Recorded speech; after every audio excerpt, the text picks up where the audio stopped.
Yo, America, we talking to you. Yes, you are now listening to the sounds of Sports Reports is ordered. We got Mr. Logical. We got Yer. 2-5. So you know it's live. Yer. Bars. You know what I'm saying? We got the conference finals previews for you. Eastern Conference, Western Conference. The teams from the bubble are back. This is so confusing. Does load management work? Do the standings matter? I just don't know. And then we got some jobs open in the NBA. We got Toronto, Detroit, Milwaukee, and Phoenix? Okay. Houston got filled. Ime Udoka down there.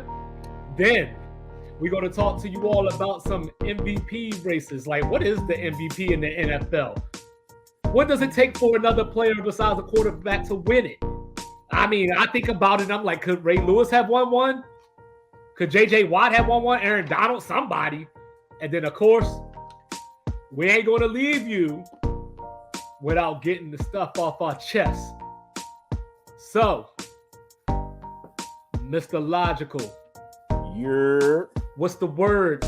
Yo, how about these playoffs though? How wrong were we? Man, I'm saying we because I'm talking about everybody that predicted everybody predicted the course of the playoffs was wrong.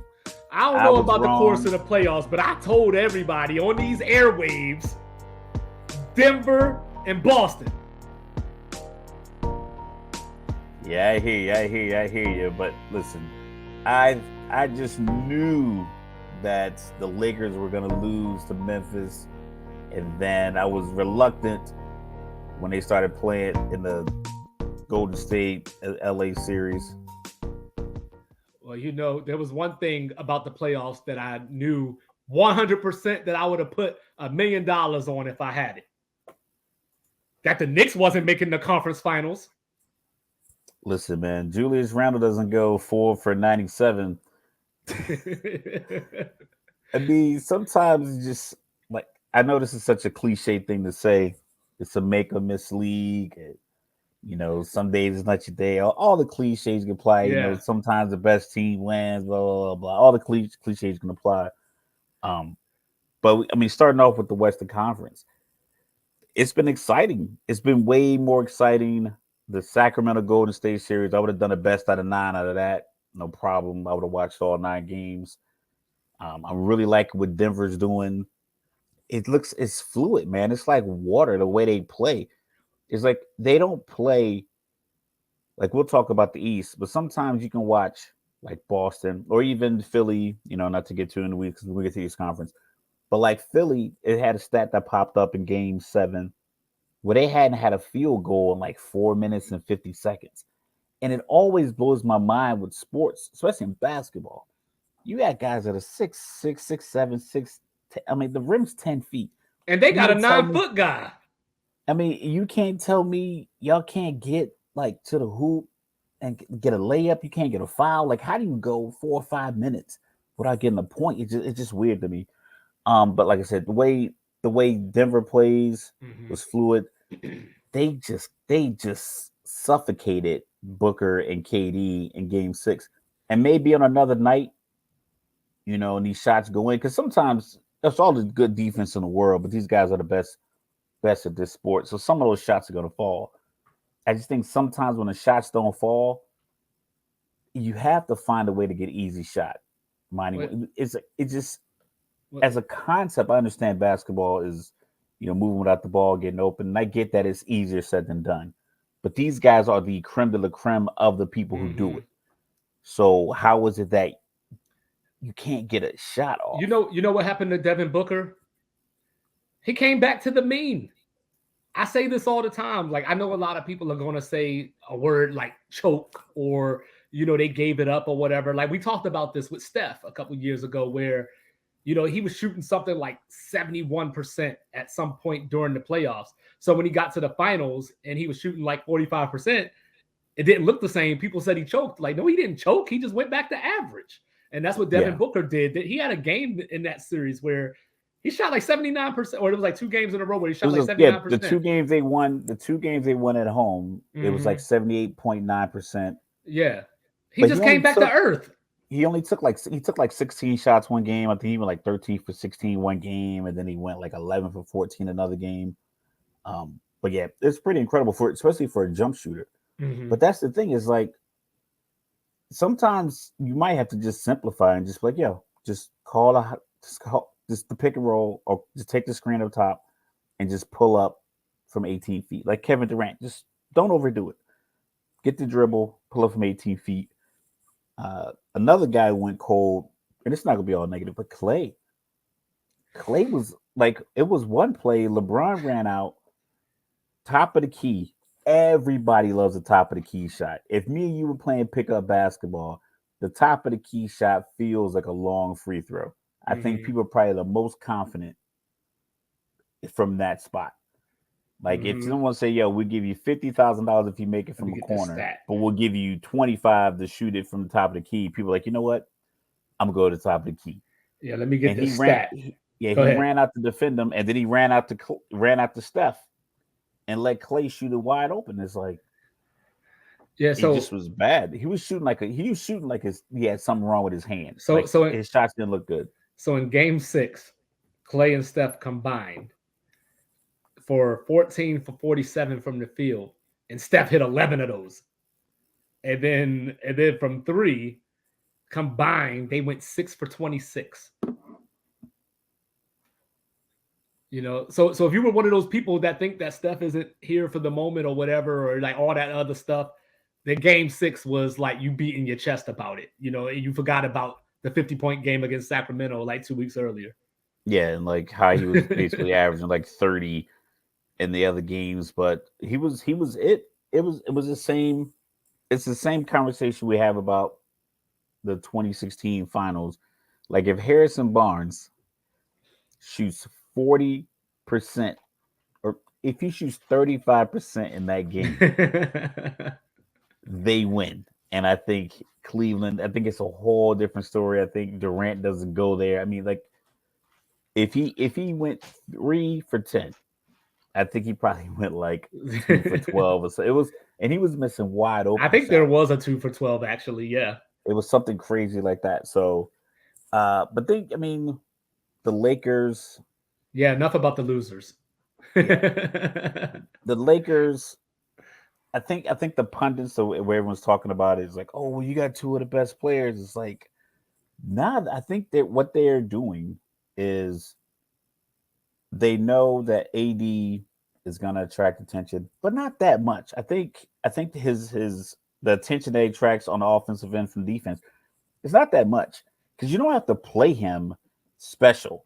Hmm. Like Embiid, we'll talk about that. But Boston's running two guys at Embiid every time. You don't have to run two guys at AD. AD's either going to be hot or he's going to be kind of off, but he's still going to be a good defender. He's going to rebound. He'll get put back dunks. He'll get you 18 to 22 points. On an off night, he'll get you 17 to 19 points. But he's still going to get you 11 rebounds, 2 or 3 blocks, maybe 4 blocks, couple of assists. And if everybody else just does their part, because I think the role players are more dangerous because I think when they're bringing the ball up, D'Angelo Russell, Lonnie Walker, Austin Reeves, Schroeder, they're calling their own number. Darvin Ham is calling out a play, and I think those plays are Reeves and Schroeder in the pick and roll, or LeBron comes, sets the screen, rolls, and just gives them opportunity. Like I think they all have green lights. Yeah. Reeves be waving LeBron off. They'd be waving them off. They'd be waving the screens off. D'Angelo Russell, anytime he has Steph, if he got the ball, rebound or whatever, he gets the ball on the left wing and Steph out there, Hmm. it's like they all knew just to shift and play like somewhat of an ISO. Like the Lakers offense would just come to the opposite side, the weak side. They all would just come across Hmm. and then he would turn and back Steph down and he's left handed. So he turned baseline and he put the shot up, or because he was backing him down so much, he could stop and pull up on him. I never saw anybody get yanked out of the game. Jordan Poole, I saw he was getting yanked out of the game because you could tell You can tell when a guy gets pulled for rest or strategy versus get him out of there. Yeah, I think it When was he got game 4. He only played like 10 minutes. when he got that foul, he got a foul on LeBron, and Mark Jackson was like, "That's just bad defense." You know, he talks. He was like, "That's just bad defense." He was literally LeBron had the ball on like the right elbow, and he turned and he put I think he was pivoting off his left foot and faced up Jordan Poole. And Jordan Poole got into LeBron. I'm like, yo, he got you by like 70 pounds. What are you doing? And then he wasn't sitting in the chair. He just was like standing up. Like he was holding a picket sign. Like he was up like this. So LeBron just like ripped through and got the dribble with his right hand. And Jordan Poole, because he was standing straight up, tripped him. Hmm. And it was like when he tripped him, his face is like his head wasn't looking to where the ball was. So by the time LeBron got by him, he was up like this. He tripped him with his left leg, and LeBron fell, and that was Jordan Poole's fourth foul. So everything you're like, yo, you got 3 fouls. I think they're early in the third. I don't know, maybe it might have been like a 10-point game, maybe 11, nothing crazy. But you commit a dumb foul. Defensively, it just was a bad move. Like, why are you pressing LeBron? Let him shoot.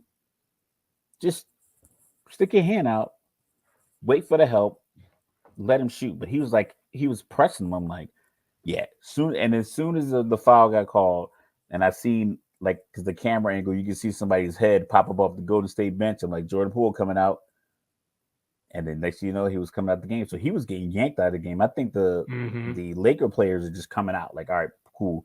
Schroeder sit down. We're gonna put Reeves in for a little bit. Vanderbilt didn't get a lot of run. I think they were probably good with the Lonnie Walker uh, defense and a little bit of offense he was providing. Well, yeah, we'll have to see if Lonnie Walker can keep it up. So I was wondering if at during portions of this series, because last series I wanted to see Vanderbilt guard Steph, but this time I wonder if you could slide Vanderbilt on Joker every so often, like when Anthony's getting a rest, maybe, or just slide, something else is going on. Maybe he's got a little foul trouble. You could put Vanderbilt there. But if I was Denver, I was thinking about this. If I was Denver, everybody keeps talking about how bad of a matchup the Lakers are for them. But I think if I was Denver, I would rather play the Lakers than the Warriors, because the Warriors pretty much are Denver, but on steroids, and No, with better shooters. nah. You The, said you said Denver is the Warriors, yeah, or if I was Denver, I would rather play the Warriors than I would rather play the Lakers than the Warriors. how? But I don't. What matchup is? Because I think where Denver has an advantage is one, they've been together all year. Hmm.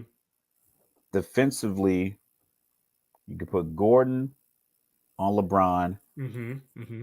or even uh, Michael Carter, what his name is, Michael Porter. Michael Yeah. Porter. Hmm. I was thinking Kevin Porter.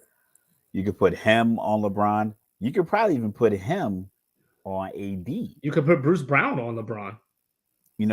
I think you could put a lot of different you can move a lot of different players Hmm. onto the Lakers' best two stars. I'm Hmm. not sure how much energy you want AD to exert trying to guard Jokic. So somebody else has to take that assignment. Like you might have to just sacrifice and put a 6'7" guy on Jokic. And you also have the Chris Paul rule. You know what I mean? You can't let Jokic be the facilitator. You can't let him be the conductor. You know what I mean? But like, remember the game against Phoenix, 53 points. He only had 4 assists that game, and it was an L. You know what I mean? So the Lakers, I think, they have to get the ball out of Jokic's hand more than anything. You want him looking to score or having to score. I would let him keep it. Like I say, I would just stay I just think he glued gets to. everybody. It's just like LeBron. All those years in Cleveland. Like you knew LeBron could get 35 on you or 40 on you if he needed to.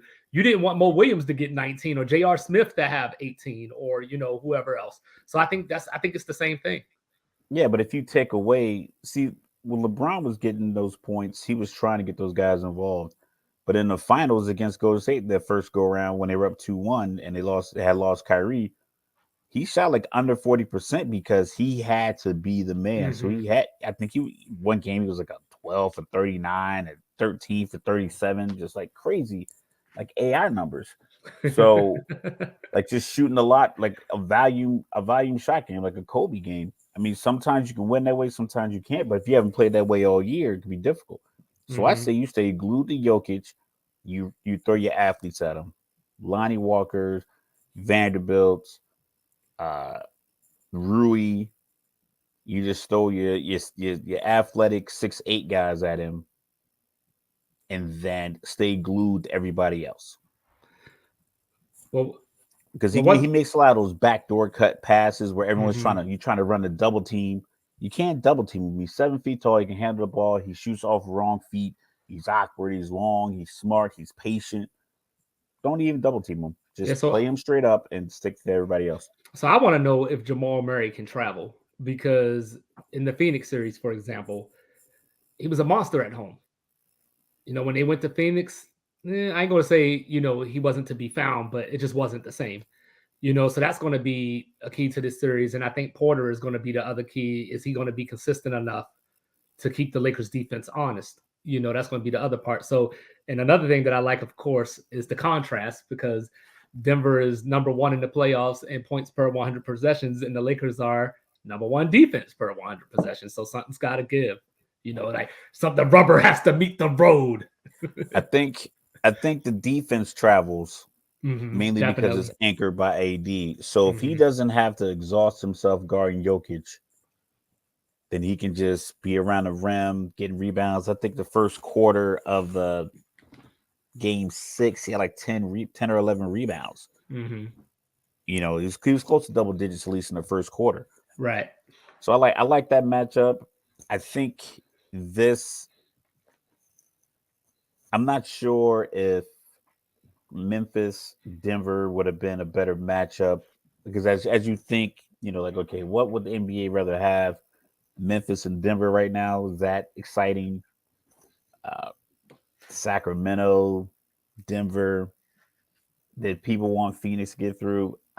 Phoenix. I watching that game 6. I just was like, I don't know if it's a Denver defense. I don't know if it just tightened the squeeze down. But everyone's like, oh well, they're down 2 stars. I'm like, yeah, but they're also up 2 very good stars Hmm. are If playing. It's not like they were down KD and Booker and had Aiton and Paul. It's like you're and down Paul and Aiton, and Aiton hadn't wanted to be there since the last. right, and Landale was biting into his minutes anyway, and so like I don't know if it were up to me, if it were up to just me, and I've brought this up plenty of times, like I would have took Golden State Phoenix just for the Durant, Steph, the revenge because the Warriors won a title since he left. Man, That's I what would that's have what been I would have. so sick of that though, That's what I would because have wanted. it's like that. Was it that? It's a song that never ends. Because the conversation is always going to be, well, LeBron would have won 3 in a row if KD didn't go to Golden State, and then it was like Steph needed KD to save his legacy, and then the people who naysayers of KD like, oh, KD had to go to Golden State to get 2 rings, as and as then opposed to and as then a it's oh well, Steph is 3-1 in the finals versus LeBron. So everybody uses that information for so many different arguments, and they're all facts, but it doesn't really it prove doesn't anything. there's no context there, you know what I There's no mean? context, there's no resolution But to it. So just literally just me I'd using the rather hear numbers. that. I'd rather hear that as opposed to 98% of the conversation being about LeBron and you know what I mean? Like when people are talking about this Western Conference Finals, it's all about him getting to the final in year 20 and age 38. There nobody cares about the Nuggets.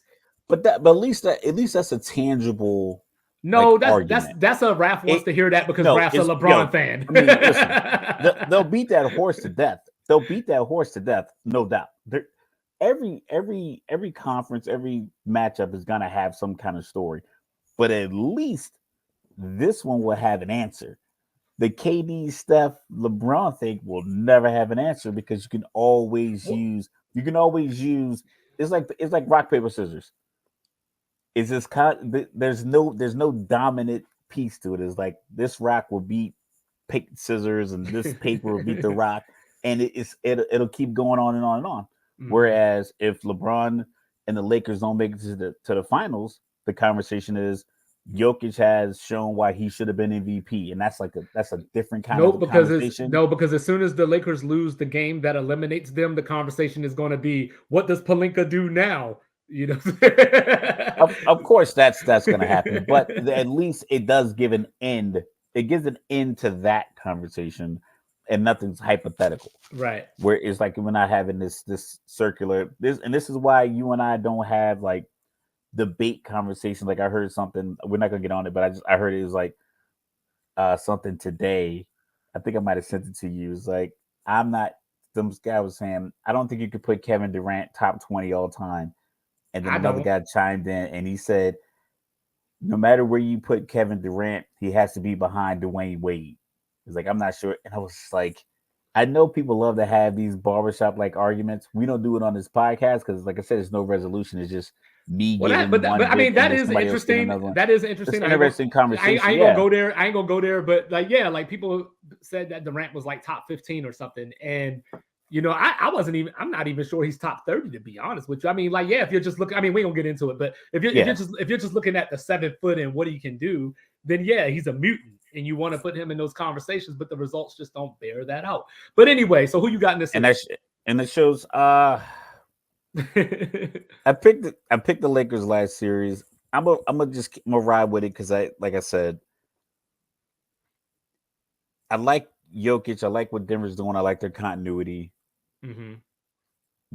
But watching what the Lakers do defensively and what Darvin Ham's moves are and his temperament, I think it was what game was like game two against the in the second round against Golden State.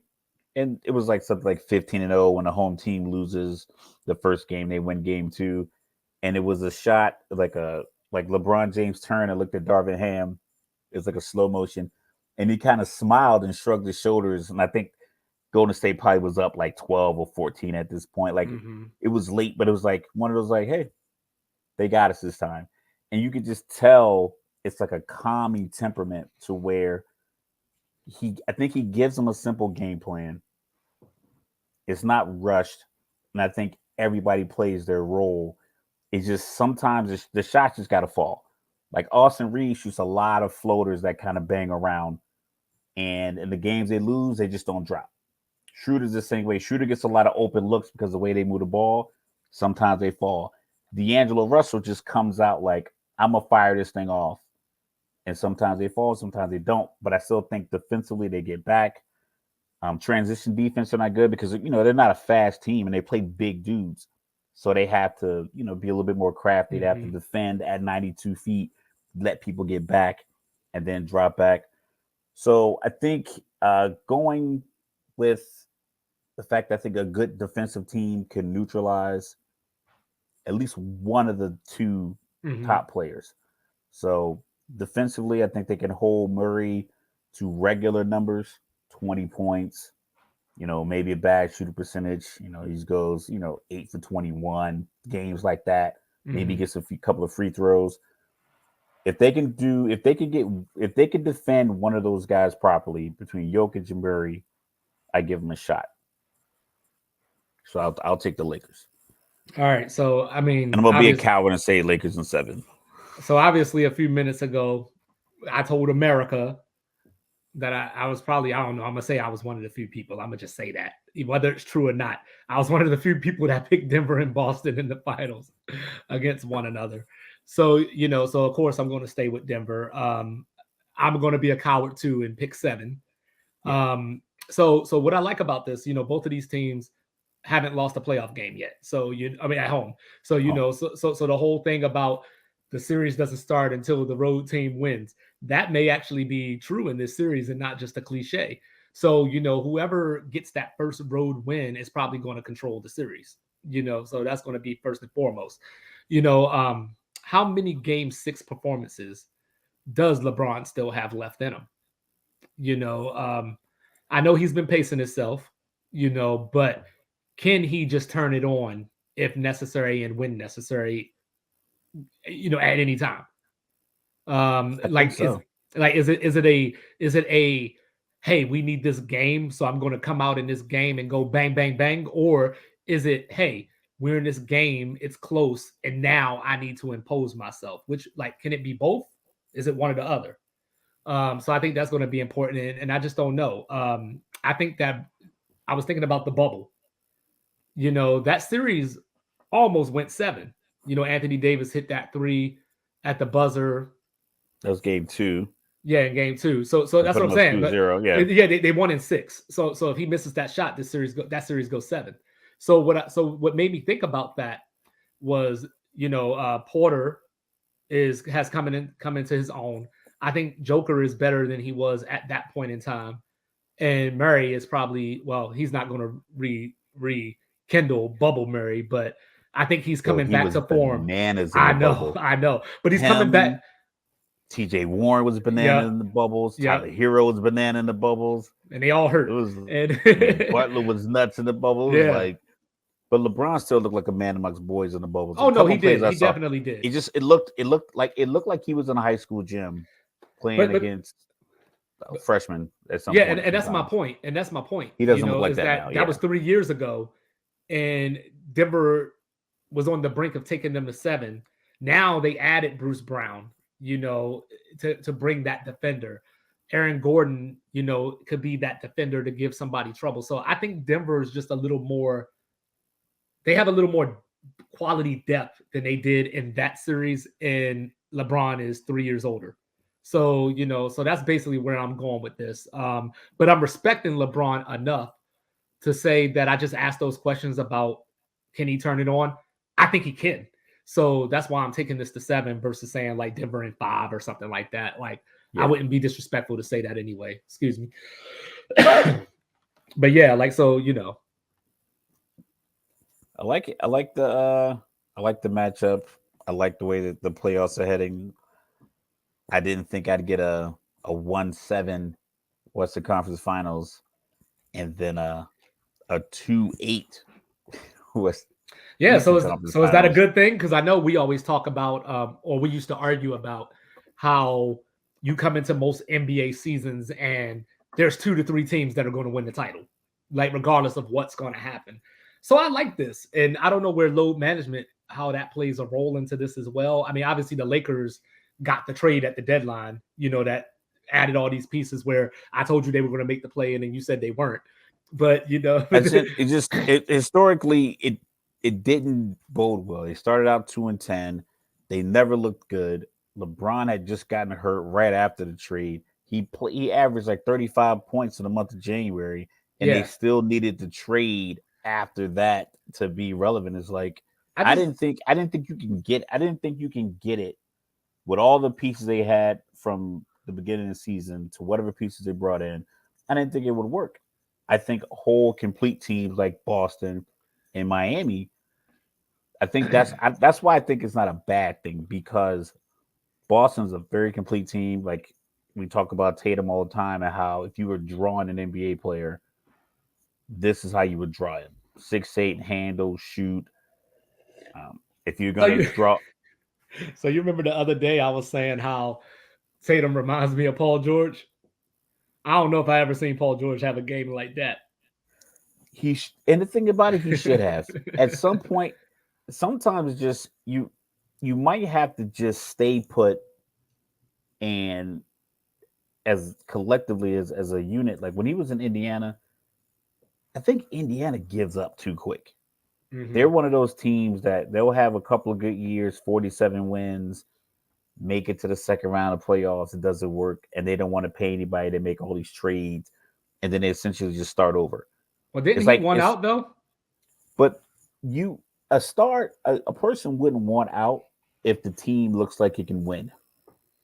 Like LeBron is probably like the only guy that left a contender when he left Miami to go back to Cleveland, but that might have Mm-hmm. been a little bit more of a I have unfinished business.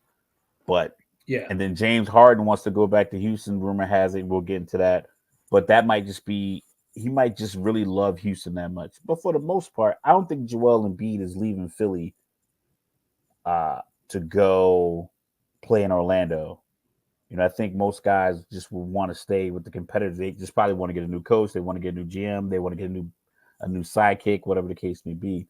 But yeah, so they would have been good in the East. I think Paul George would have been one of those guys that kept his team relevant and kept moving the way that Jalen Brown and Jason Tatum are able to do. I don't know what happened with Philly and Harden and Embiid. Yeah, so remember those Steph and Clay numbers earlier? Yeah, let's hear So these ones. Embiid and Harden combined 9 for 28 in Game 7. 24 points and 9 turnovers.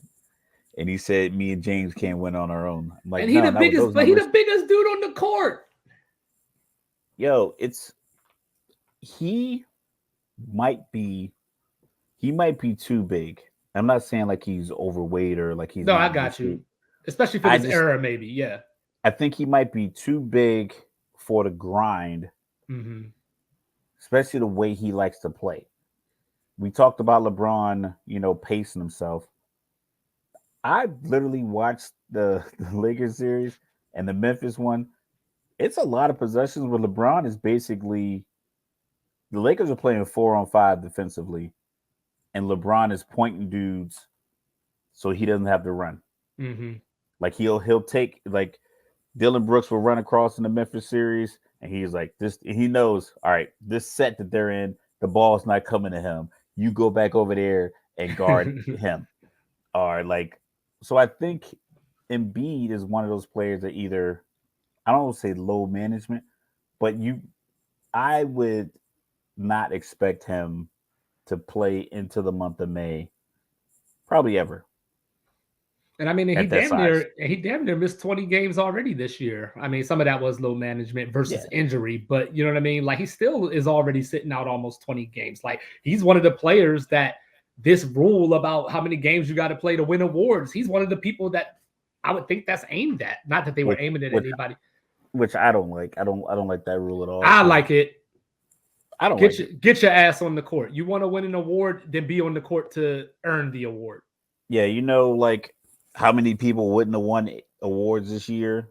That's fine. I don't care about that. LeBron, Dame, Don't Steph, care. Don't Kobe. care. None of them. Don't None of them care. won. Don't care. So If you want to win an award, then play in the cool. games So and you so can win when the award. Julius Randle's MVP, I don't want to hear nothing When next year Julius Randle is the MVP, I will say, Embiid, this is because all your fault. he plays 60 because he'll play 65 games for Thibodeau Yeah. and he's MVP or most improved player or something Well, I mean crazy. he wouldn't win it over Jalen Brunson, but I'm just saying. But no, I'm just saying, like if you want to win the awards, you gotta play. You know, if you want the fans' respect, you gotta play. It just comes with the territory. And then B was MVP, so I don't want to hear nothing about I can't win. James, whatever. What like those other guys are playing well. Mm-hmm. It just when the game was so game 7 at half was it like 57, 55 or Yeah, it was like a 59, close. 56, Yeah, something like that that. thing changed in a hurry. So in the third quarter, when Tatum got hot, Philly came down and they were just jacking up threes because Tatum got hot. You keep pounding the paint and get your 2 points, maybe and one. Maybe you get one or two fouls on Jalen Brown. Maybe you get a foul on Horford. Stop shooting so many fadeaways when you're 7 feet tall. Maybe try to up and under move. Yeah, Get him in the air, get the foul, like have do another one of your other things. teammates. Have another one of your teammates grab Jalen Brown's leg to get him a tech and get him out the game. I mean, do something. Yeah. Anything you gotta do, but you can't have all your smoke and the fire for your teammates when you at the press box. Still in your jersey talking about, it's a 5-on-5 game. It's like I'm getting sick. I'm getting sick of like how much he complains because that's one of my biggest pet peeves. I'll tell him like, listen, don't complain about something you're involved in. That's like don't snitch when you part of the crime. You know You he. witness to a witness, but if you part of the crime, don't be in there giving out information. You was in here. You was with me shooting in the gym. So don't go to the podium and try to make it seem like it's my fault when you had 15 points and 5 turnovers. Just like he blamed Ben Simmons, for not taking the shot against the Hawks as if he didn't go 4 for 20 2 games earlier than that. Score was like And they 88, lost by 87 in three. the fourth. Yeah, And they like lost by maybe 3. And he went maybe 4 for score 20. more points. If you would have scored a reason like your season average was like 30 for like the last 3 years. So that means in the playoffs you should be dropping like 30. 27, 28 at least. You shouldn't be down there shooting 23. And if you injure and you can't go, Just then don't go. as I said on 2-5 Daily yesterday, he shoots 40% in elimination games. That would be great if it was 40% from three. He's 7-2 and shooting 40% from the floor. He should be getting nothing but layups all day. That's all I'm saying. His first 5 to 10 shots should be at the rim. And then I ain't got nothing to say about the Knicks, but so the Heat, right? Look, I am not a Miami Heat fan. I don't dislike them or anything, but even look, out of all four of these teams that are left in the playoffs, that would probably be the team I would want to see to win the title, just because of the grit and the grind. Jimmy Butler, he's regular Joe. Like you relate to him. He's not a diva. He's not a crybaby or whatever. He just goes out there, puts his head down, and gets the job done. You picked Tobias Harris over me? You thought he was Yeah. better than me? Yeah, you know what I'm saying? Jimmy Butler's like that, man. I think the team, I think he's polarizing. I think the team just they just believe in him. And that's something some of these stars, no matter how much talent you have, and I'll get into this when I get off my chest later, your talent is one thing. People talented everywhere. There's a lot of talented people who no longer play the sport when they're at the age where they can still play it because people didn't believe in you. You didn't give people a reason to believe in you. I think Jimmy just gives people a reason to believe. When he was out for game 2 in New York with the ankle and he was on the sideline and they were losing. I think it was in the waning minutes, like 2 or 3 minutes left. They panned the Jimmy on the bench and he was standing up smiling. Like, yeah, y'all got one. Y'all got one because I wasn't on the floor. And I think his team wouldn't look at that as arrogance. They look at that as like, yo, this dude is ready to ride for us. He wanted to play today. And Spo was like, listen, we'll just see what we got today. And that gave him, so I don't know what the days of the week. I think it was like, I think they were playing back-to-back days. And then you had a travel day and then get down to Miami. So it might have been like 4 days, 3 or 4 days from the time he got injured to when he had to play. I think it was like about 4 days. So like, listen, let's get you fully healed and we'll take game 3 and then we'll take game 4 and then maybe we'll sprinkle, let him get game 5 and then we'll take him out game 6. But you can tell his team like embodies that. Duncan Robinson, I don't know what his shooting percentage is, but he fires that thing off. You don't fire that off when you were a bench player. You were kind of relegated because you didn't play any defense and Tyler Hero gets hurt and you come in. You shoot that ball because the leader of the team on the floor being Jimmy Butler, and then the leader of the bench, you got Haslam and then Spoelstra, and then his staff. He always has a great staff of like gritty point guards. I think Caron Butler's on his staff. I see a lot of like faces. I think maybe, I don't know if Nick Van Exel's on his staff. I've seen some faces behind him. I'm like, okay, he has a staff of like former players that they just work hard. And Duncan Robinson's like, okay, cool, I'm out there. And he's just firing off the 3. You got Vincent shooting, Strus. I like what Miami does. I just like the fact that they're out there like, yo, I'm a basketball player. I'm out here playing ball. Jimmy Butler's like, yo, let's do it. Kyle Lowry, Crafty. People don't realize Kyle Lowry and LeBron like the same age.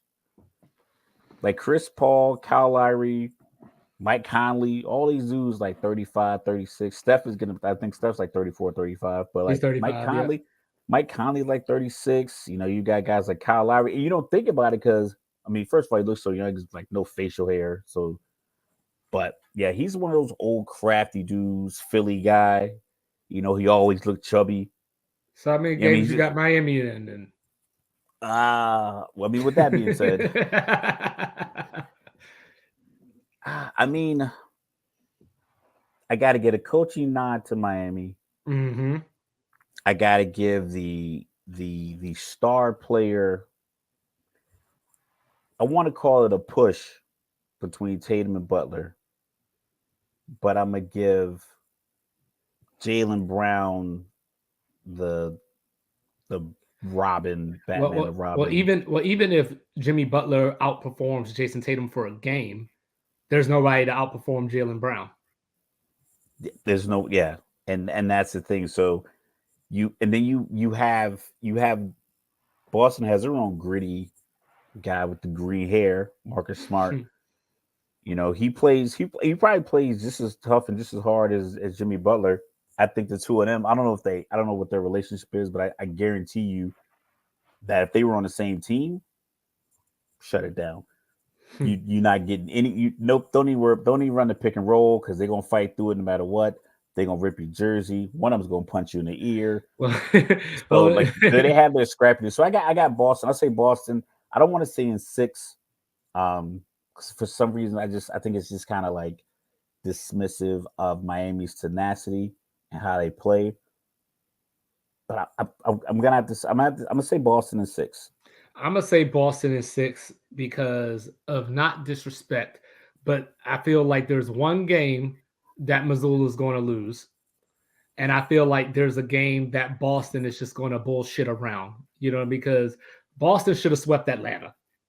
There was no reason for them to lose to Atlanta. And then, I think they went six at that. You know what I mean? And there was no reason for this Philly series, as good as Philly is, no disrespect to Philadelphia. But there was no way Philly should have won that game one without Embiid playing. And then, of course, Missoula lost the game with his timeout management. So he The lost them timeout to, management, yeah, I'll give him yeah. that one. I think game one was a toss up because Harden did play like 2014 Harden though, No, he did. But that's what your but he put defense is for. everything. But that's sometimes like I think people talk about defense in the NBA, but it might be a tat. Like some days it just might not matter. No, I Yesterday know, with but you Tatum, gotta. But it's the whole Budenholzer thing. Jimmy Butler was giving them the business, and he didn't do anything. He was just like, ride it out, ride it out. He'll miss eventually. But yeah, yeah, but he ain't missing. but that's the thing. They have six in that series games 4 and 5. Milwaukee had 16-point leads in the fourth quarter. So it wasn't as if the poor defense on Jimmy Butler was causing them to lose. They had 16-point leads in back-to-back games where they should have ended up. They should have been up 3-2 in that series. Instead, they lost in five. Yeah. Excuse me. Well, I mean, but even when they had the 16-point lead, and I'm not going to sit up here and act like, hey, we got a 16-point lead. It can go away just like that. I mean, Jimmy Butler was still bringing it, though. So, it wasn't as if, your 16-point lead could have been a 24-point lead, whatever the case may be. But point being, I think that as well as Horford plays against Giannis and Embiid, he should be able to bother Bam somewhat. Where Bam is usually going to be that second guy to Jimmy Butler that's going to be on the boards, potentially get you 16 to 18 points. He's that next scoring link. I think that Boston will be able to neutralize him to some degree. Like you were saying about Jamal Murray, he'll still score, but bad percentages. Gabe Yeah. Vincent, my guy, Team Nigeria beat Team USA last year. But are you ready for this moment? Marcus Smart is going to probably give him some issues or whatever the case may be to when they bring in Kyle Lowry. Kyle Lowry can be the difference maker with his veteran leadership. So what's your defensive matchup? So do you put Smart on Butler or do you put Smart on Vincent? I Because put Smart on Vincent. I put Jaylen Brown on Butler to start out. because we know you don't like it, but there's superstar calls and there's also superstar no calls. Mm-hmm. I saw it in the like I said, it was like the second quarter before Anthony Davis got his first foul in game 6 against Golden State. I'm like, I know he hit somebody. Yeah. He had like Right. 15 rebounds by that point. He had to push at least one person, but he didn't get a foul call till late in the second. Mm-hmm. Then you have, so yeah, you put Jaylen Brown on Jimmy Butler, Yeah, which you can always switch it. you can switch it because when you switch it, because you could put Jaylen Brown on Jimmy Butler and tell Tatum, go get me 12 points this quarter. Mm-hmm. He gets you 12. Jimmy's got to take a break because if Tatum gets you 12, Jimmy's gonna be like, yo, let me get Tatum in the second quarter. Suppose like, all right, you got to sit down for a couple minutes. He's like, nah, I'm good. So then they'll put Butler on Tatum. They can go to Brown. Because you could put Tatum on Butler too at points. Yeah. So then I Mm-hmm. think you just do what the Lakers kind of did in the bubble, where you let him fire off for his 40-point triple double, but he's gonna be dead tired. Mm-hmm. It's just, I mean, I know this seems like my strategy every time, but I've seen it be effective. People, you could do it against LeBron. Unless a guy's dropping 50, more than likely a guy dropping 50 in the NBA game, you're probably gonna win. Mm-hmm. If you're a good team and your best player is scoring 50. So Boston, your best player is scoring 50, you're gonna win. Golden State, your best player is scoring 50. You know, Milwaukee, Giannis dropped 50 ahead of 50-point triple double in the finals, game 6 against Phoenix. They won. But when your team is kind of when you either evenly match or you're like Jalen Brunson, I think he gave them everything. I think he gave them like 40 points against Miami, and they still lost. Because some teams just when your star is like the focal point, that means they normally take about 29 shots to get their 40 points. That's literally there's 29 possessions where nobody else is getting a shot off. And if you don't come back with like 8 or 9 assists, you're not really getting people involved. So I think that's the matchup. And if Missoula can just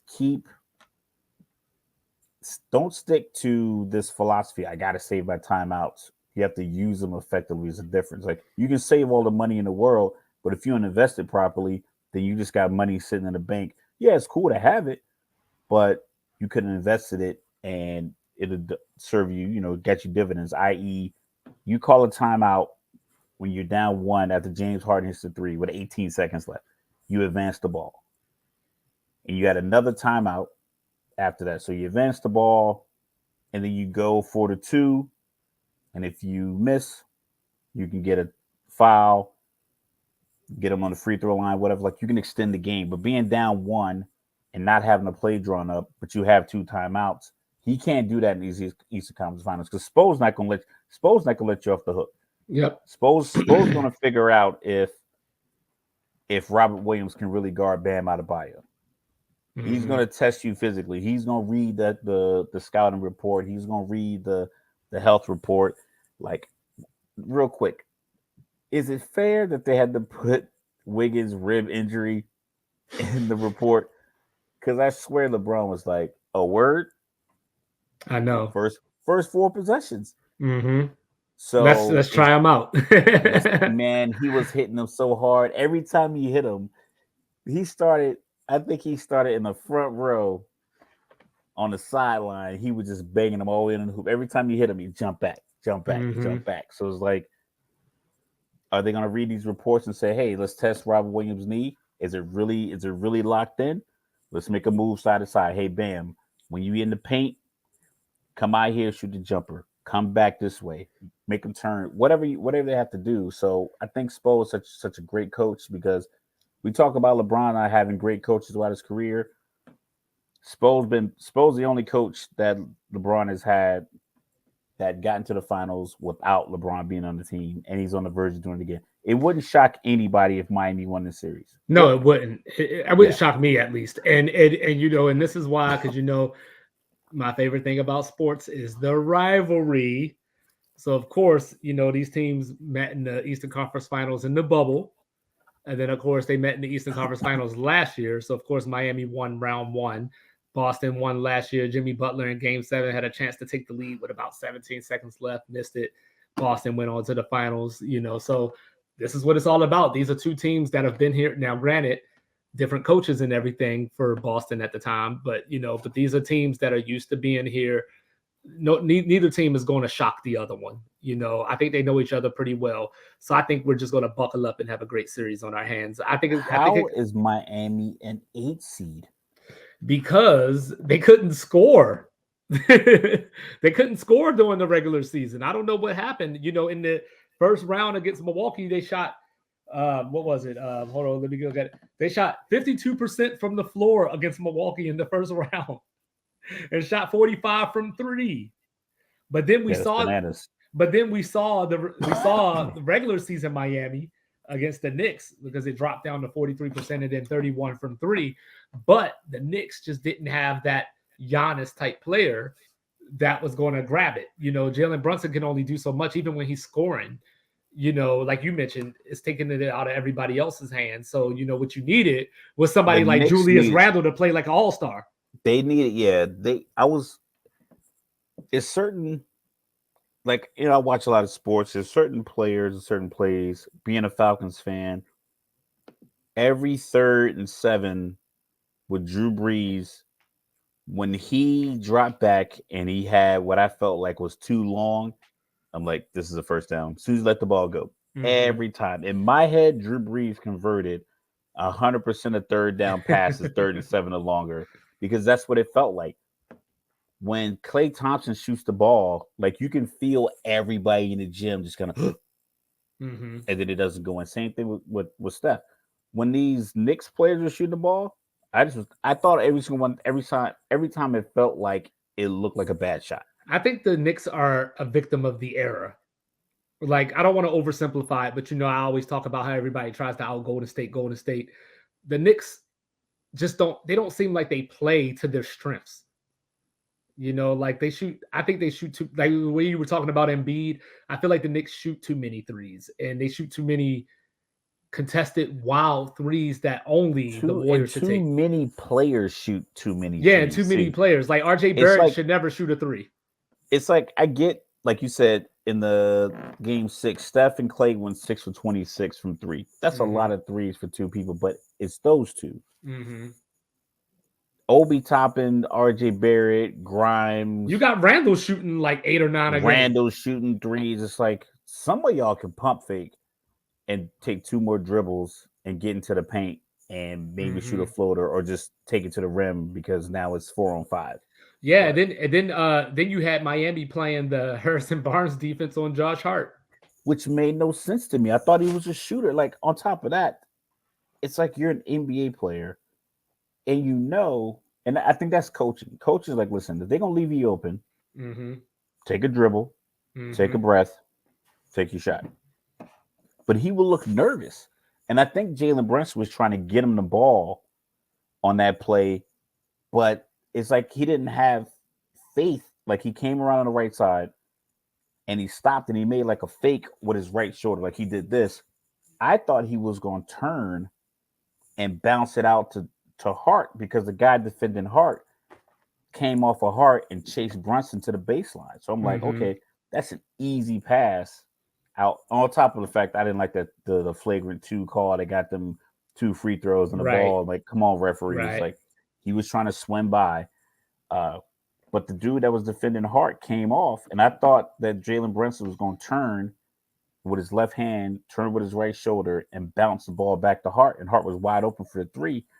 But he faked it, and they didn't go for it because they were not trying to get back out to Hart. It's just little things like that. Well, I mean, you gotta. I guess you gotta play. Coaches get fired for, and yeah, you got to play percentages, I guess, and all that kind of stuff. So they can kill you at some point, but if they're not making it, they're not making it. But so I don't know. Like, these coaches.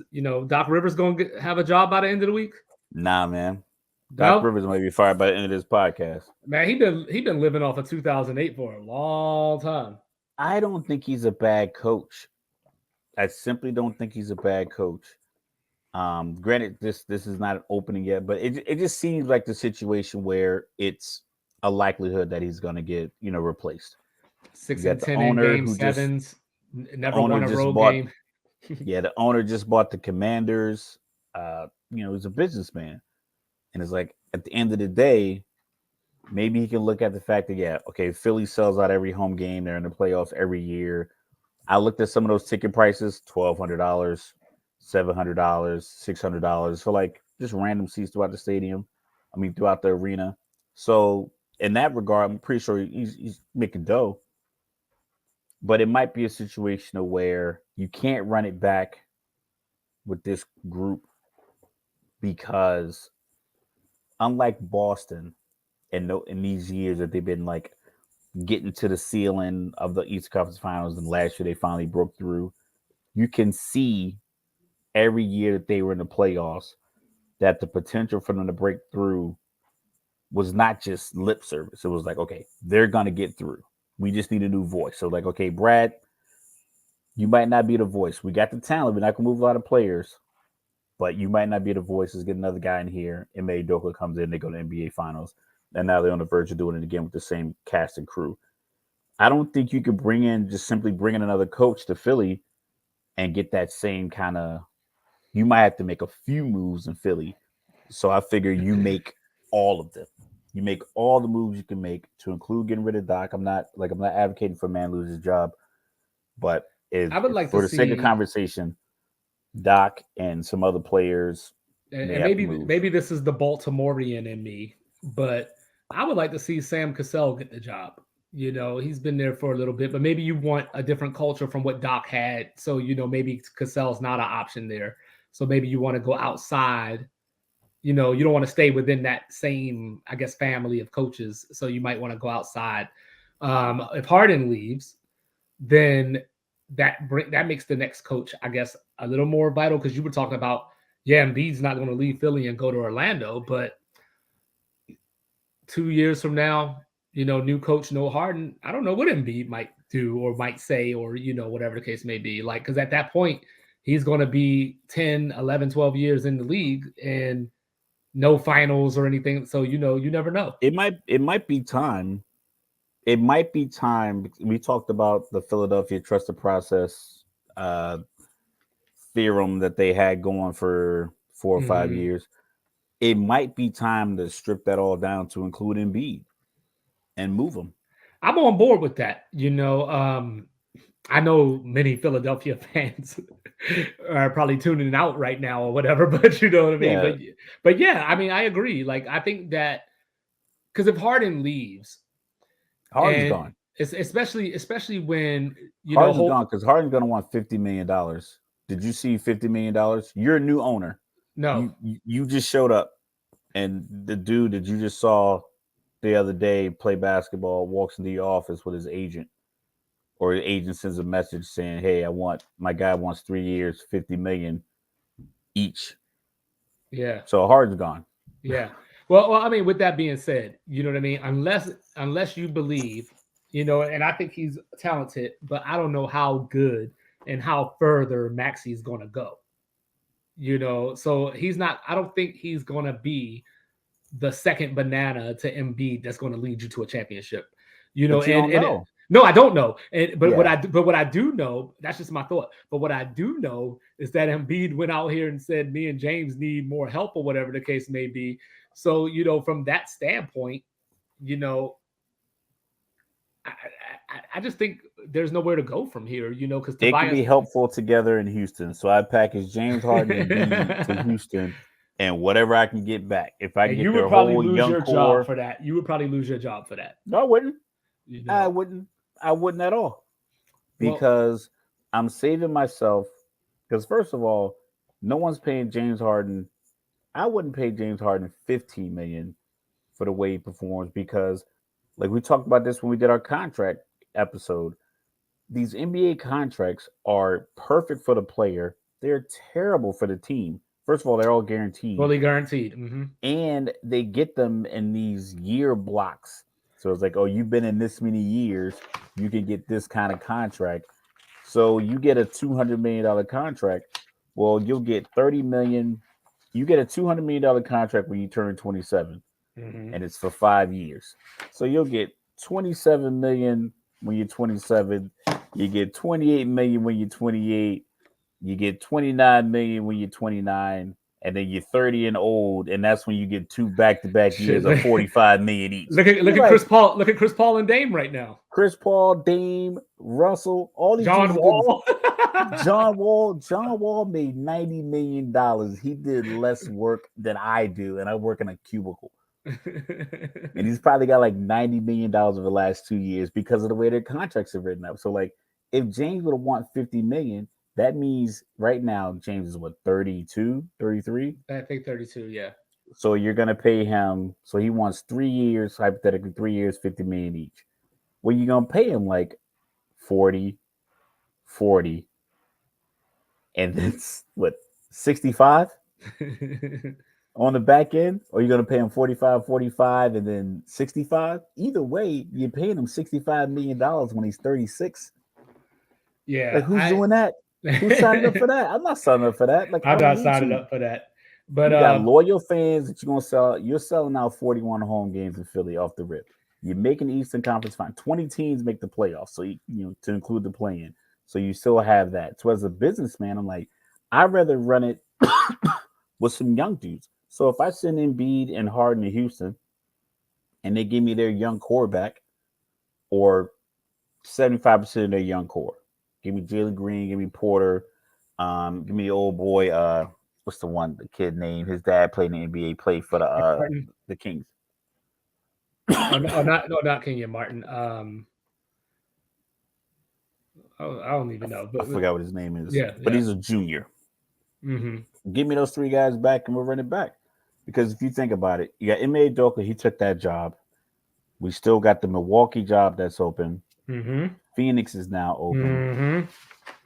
And I heard We're that projecting Philly to be open. and Toronto, Toronto's still open. I heard that through the grapevine that if Doc Rivers becomes available, Milwaukee may be interested in that, which I don't see why. Like if I was going to get a coach like Doc Rivers, like I feel like so I think the thought is get Doc some veterans, get him some stars, and he's won a championship before and he can mold this thing into a championship. I think that's the thought. I think Doc's at that point where he just needs to teach some young dudes or something. If he's going to get another job, he needs to teach some young dudes because your championship days, you're through. That ain't happening. I mean, I like I like the idea of not recycling coaches. Yeah, I like that too. But I feel like That's he's going to that's get a my job. thing. He's. I mean, how many coaches in the NBA right now have won a championship? You got Pop, you got Spo, you got Doc. Pop still coaching? He ain't quit yet. No, he ain't quit yet. You still Pop, Spo, Doc. Doc. And then who? Because Nick Nurse is gone now. Nick Nurse is gone. Budo is gone. Tib hasn't won Well, I one. guess Tyronn Lue was 1-1. Yeah, Tyronn Lue. Tyronn Lue. And that might be it. Yeah, but that's the thing.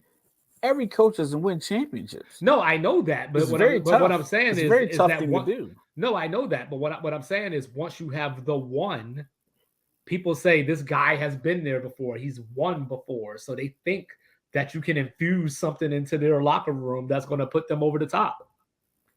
It's a very tough position to put a coach in. Like I said, if I had some years left in my contract and they fired me, I'm gonna just ride out and let them pay me on the way out. I know the Warriors GM, he didn't get his contract renewed. Yeah, he said he don't know what he's gonna do. He doesn't know what he wants to do. I mean, Steve Kerr, maybe he says, you know what? My kids are getting older. I'm gonna go ahead and I'm gonna call it a career because he only wants to work with this dude. Steve Kerr looked like he just got done with that 8-year presidential term. Remember Obama? Obama got elected. His hair was this color. That's what I'm saying. That's he what left the office like this. That's what Kerr looked like right now. Like I was watching his post game, after Game 6, and I was just like, that man is tired. It's exhausting. I mean, we talk like we as fans, and you and I here as part of the new media. It seems kind of flippant the way we talk about it, and and we read in our groups, and you read the comments on the videos. It's like, man, it's a grind. I know they're getting a lot of money, and people kind of ignoring that they're playing the game and they get a lot of money, but it's a grind. So as if I'm a coach, if I've already coached, like Doc Rivers, we'll use Doc as an example. I've already coached 4 teams, 5 teams. I really want to do this again. Right. And he was a coach and GM at the same time. But I want to sit in these meetings with these, these people, and I'm telling them, hey, I need to get rid of this guy or I need to keep this guy. And they're like, no, actually, he's like, do you want to do that? Like, how much joy are you getting? Is your joy and the money commiserate? Because Budenholzer literally lost his brother during the playoffs. And they were like, yeah, that's cool, but yeah, you got to slide. So it was like, imagine if he took time off. So, like, imagine if he took, like, this is why I tell people, like, listen, man, at some point, you got to take care of yourself. I tell like, military people that all the time. I'm like, yo, I get it. I love the Air Force. I did it for over 20 years, almost 22 years. But if you got a funeral to go to or a TDY, you go to the funeral. You go Mm-hmm. tend to your family. You go to that. There's always gonna be another TDY. You're not getting another grandma. You're not getting another really close friend that's sick. Like even like, oh well, the emergency leave won't let me do it. Like, no, you got to take care of you. Like the Air Mm-hmm. Force will survive because if you decide to leave, they have a replacement for you. So Mm-hmm. Blue Nose, in my opinion, I'm like, yo, out. If he imagine if he would have left to be with his family, you think they fire him after the series is over? Right. So it's like either he was already gonna get fired because it wasn't the performance. Like I said, they had 16-point leads. If you fired him off the performance of those two blown games, then you already were gonna fire him anyway. Mm-hmm. So as a coach, I'm not trying to get recycled. I think a lot of players they're probably waiting for the draft lottery tomorrow. A lot of coaches, and then most GMs are going to do the easy thing, which is take the best assistant from one of these four teams that well, are you, going to that are in the conference finals. word on the street is that Milwaukee's going to interview Mark Jackson. Everybody interviews Mark Jackson. I'm gonna interview Mark Jackson for a job, and I'm not gonna hire him either because you everyone know, does it. and I've heard Kevin Ollie's name because we didn't mention Detroit, but Detroit is open. They got some young talent up there: Kate Cunningham, Jaden Ivey, Jalen Duran, and of course, they just picked up James Wiseman, so we'll They see got what they can do with Wiseman, him. yeah. You They know, and I think they have cap money. Like they have Kyrie cap money. Like I know if you bring in Kyrie, but like that was one of the conversations at the beginning of the to year. do Is like what though? I'm not necessarily like for him to go there, but like that kind of they have that kind of Yeah, superstar cap money yeah. because they're not paying any of their young stars, but they often make mistakes with their cap money and Hmm. pay for the wrong dude. I hear a lot of talk about teams getting a coach and then trading for Damian Lillard. And I'm like, Hmm. listen, like that's not really indicative of working. I think the best coaching opening, um, like I said, we're just kind of guessing and being prognosticators that Philly's going to be open. I think that's a good spot because even if you lose Harden, you can replace Harden by starting Maxi and Hmm. find another guy you can bring off the bench. Which Right. there's plenty of guys in the NBA that you can get a second guy off the bench to be your backup point guard. So, Um, did Monty Williams did he struggle with fractions? Because what's that? he doesn't seem to realize he's the common denominator between these 30-point beatdowns that they've gotten in elimination games. It's That's not a coach thing though. What is it? Because I mean, It's it's a not. different team. Like the players are different. Yeah, but I'm pretty sure at some point Phoenix blew somebody out by 40 points this year too, and it's like you don't get any credit for it. Yeah, because I it don't wasn't think the it was. playoffs. Yeah, I don't think it was a coaching thing. I think it just might be a situation where they were playing the number one seed. The number one seed is whole, and the number one seed has been the number one seed essentially throughout this entire season. They have a two-time MVP who was a leading MVP candidate until the media just went on this attack Jokic splurge to Well, include oh, it's myself. because they just fell for Embiid's tears. And they fell for the 45-point game he put on them in Philly, but then Embiid didn't go to Denver, and I was like, eh. But Denver's that team was whole. Phoenix made the bad move of trading for Kevin Durant. I think that's Hmm. where they messed up Hmm. because we've seen it. We've seen that movie before. We're about to see Fast and Furious 10 coming out this week. Y'all about to see that. I ain't going to see that. We are going to see Fast and Furious 10 this week because it is going to be chaos. But the reason it's going to be chaos is because we've seen it before. We know how ridiculous it is. If you have to give up that type of depth that they gave up to get Kevin Durant, they should have looked at it. They should have looked at the offer on a piece of paper. They should have written it down. Like Hmm. not in an email, like just sat down like I do with my notepad. I'm a pen and ink guy and sit down with these lines down the middle and go pros and cons. Can I get 30 points with Johnson and Mikal Bridges? If I can, I'm keeping them because I can take that 30 points, but now I got two defenders, 6'7", I mean, Mikael Bridges' arms are long as stop signs. I can get. He's probably the same length as Kevin Durant, but I can, and he's younger. I can have him defend this guy. I can have Johnson defend that guy, and I can still get those 30 points. That's all that matters. Having the name, having a jersey for sale that says Durant is the only thing that Phoenix benefited from. So you Hmm. tell the coach, all right, coach, we depleted your bench, but now you got to run this guy who's often injured. You got to run him 40 minutes. And then you have Devin Booker, who's often pulling a hamstring. He plays tough, he plays hard, but often has a soft tissue injury. This says, all right, now do it. I don't think it's a good job. If I'm like, you're probably gonna get some young coach. I think the new owner is in his 30s. I think he's an investment guy. He got some money through that aspect. I think he's like 32 or 33, one of the younger owners. So you're gonna get some young analytical coach who's already on one of these staffs or these final teams. Like I said, after the draft lottery pans What out, the we'll see Suns where got these guys are. what the Suns got never mind. Um yeah, so then we got Toronto out there. But let me finish up on Phoenix for a second. I don't know what it is. Like I think Phoenix is stuck because I don't even know what they think they're going to get for Chris Paul. Like they're going to explore trading Chris Paul. Okay, like what you going to get for it? Like is that going to be one of those 5 second round picks You're and gonna get a so bunch and of some free iPhones or iPads when you send them to China.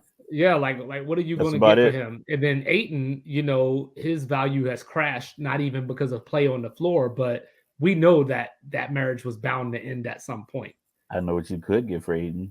What could you get for Aiton? You can get Jordan Poole and Andrew Wiggins. Mm. Mm. You can make that trade today, straight up. Mm. I think the money matches. No, Mm. I think Wiggins and Poole. I think it's a lot of money, so Yeah, you that's a might have lot to of money because throw they in. both got one. Was Poole got like 140 or something, and Yeah. Wiggins got like 121 or something like So that. maybe you go Jordan Poole and Kaminga, Kaminga. give my man some minutes. Give Kaminga some minutes. I'll make that call right now. So now Mm. I got Looney and Aiton. Hell, I at that point I'll even pay Draymond 2 years, 37 million. So then Clay got to go. I'll tell them both. Listen, sign 2 year deals for 40 million. All right.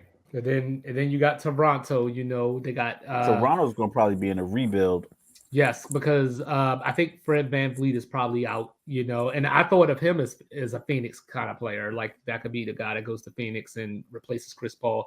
Toronto still has Scotty Barnes. I guess they believe he's the future and they can build around him. But what do you do with Siakam?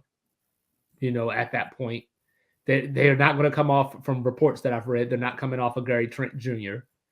So yeah, I think it's going to be a rebuild, but not Yeah, necessarily, to the ground, number one draft pick. We're tanking, it type it rebuild. might be though, because you don't see a lot of free agents jumping out the window to go to Toronto. No, but I just think From that what I hear, it's a Toronto. great city. I think it's probably. I'm not sure if it's a good basketball move. I just think they have good. I think they have decent players because like I don't know what they're going to do with Jakob Pertl, but Exactly. Like I think they're in such a they're probably in like a Philadelphia type rebuild, or like or they'll end up being like the Washington Wizards, where they're just kind of just stuck in this perpetual state of mediocrity because the team with no GM. you just won't tear it down. Like at some point you got to be like, you know what, if you're gonna fire the coach because because it's not like that he had a talented enough team to make a move, make a run. So the team isn't as talented as you need it to be.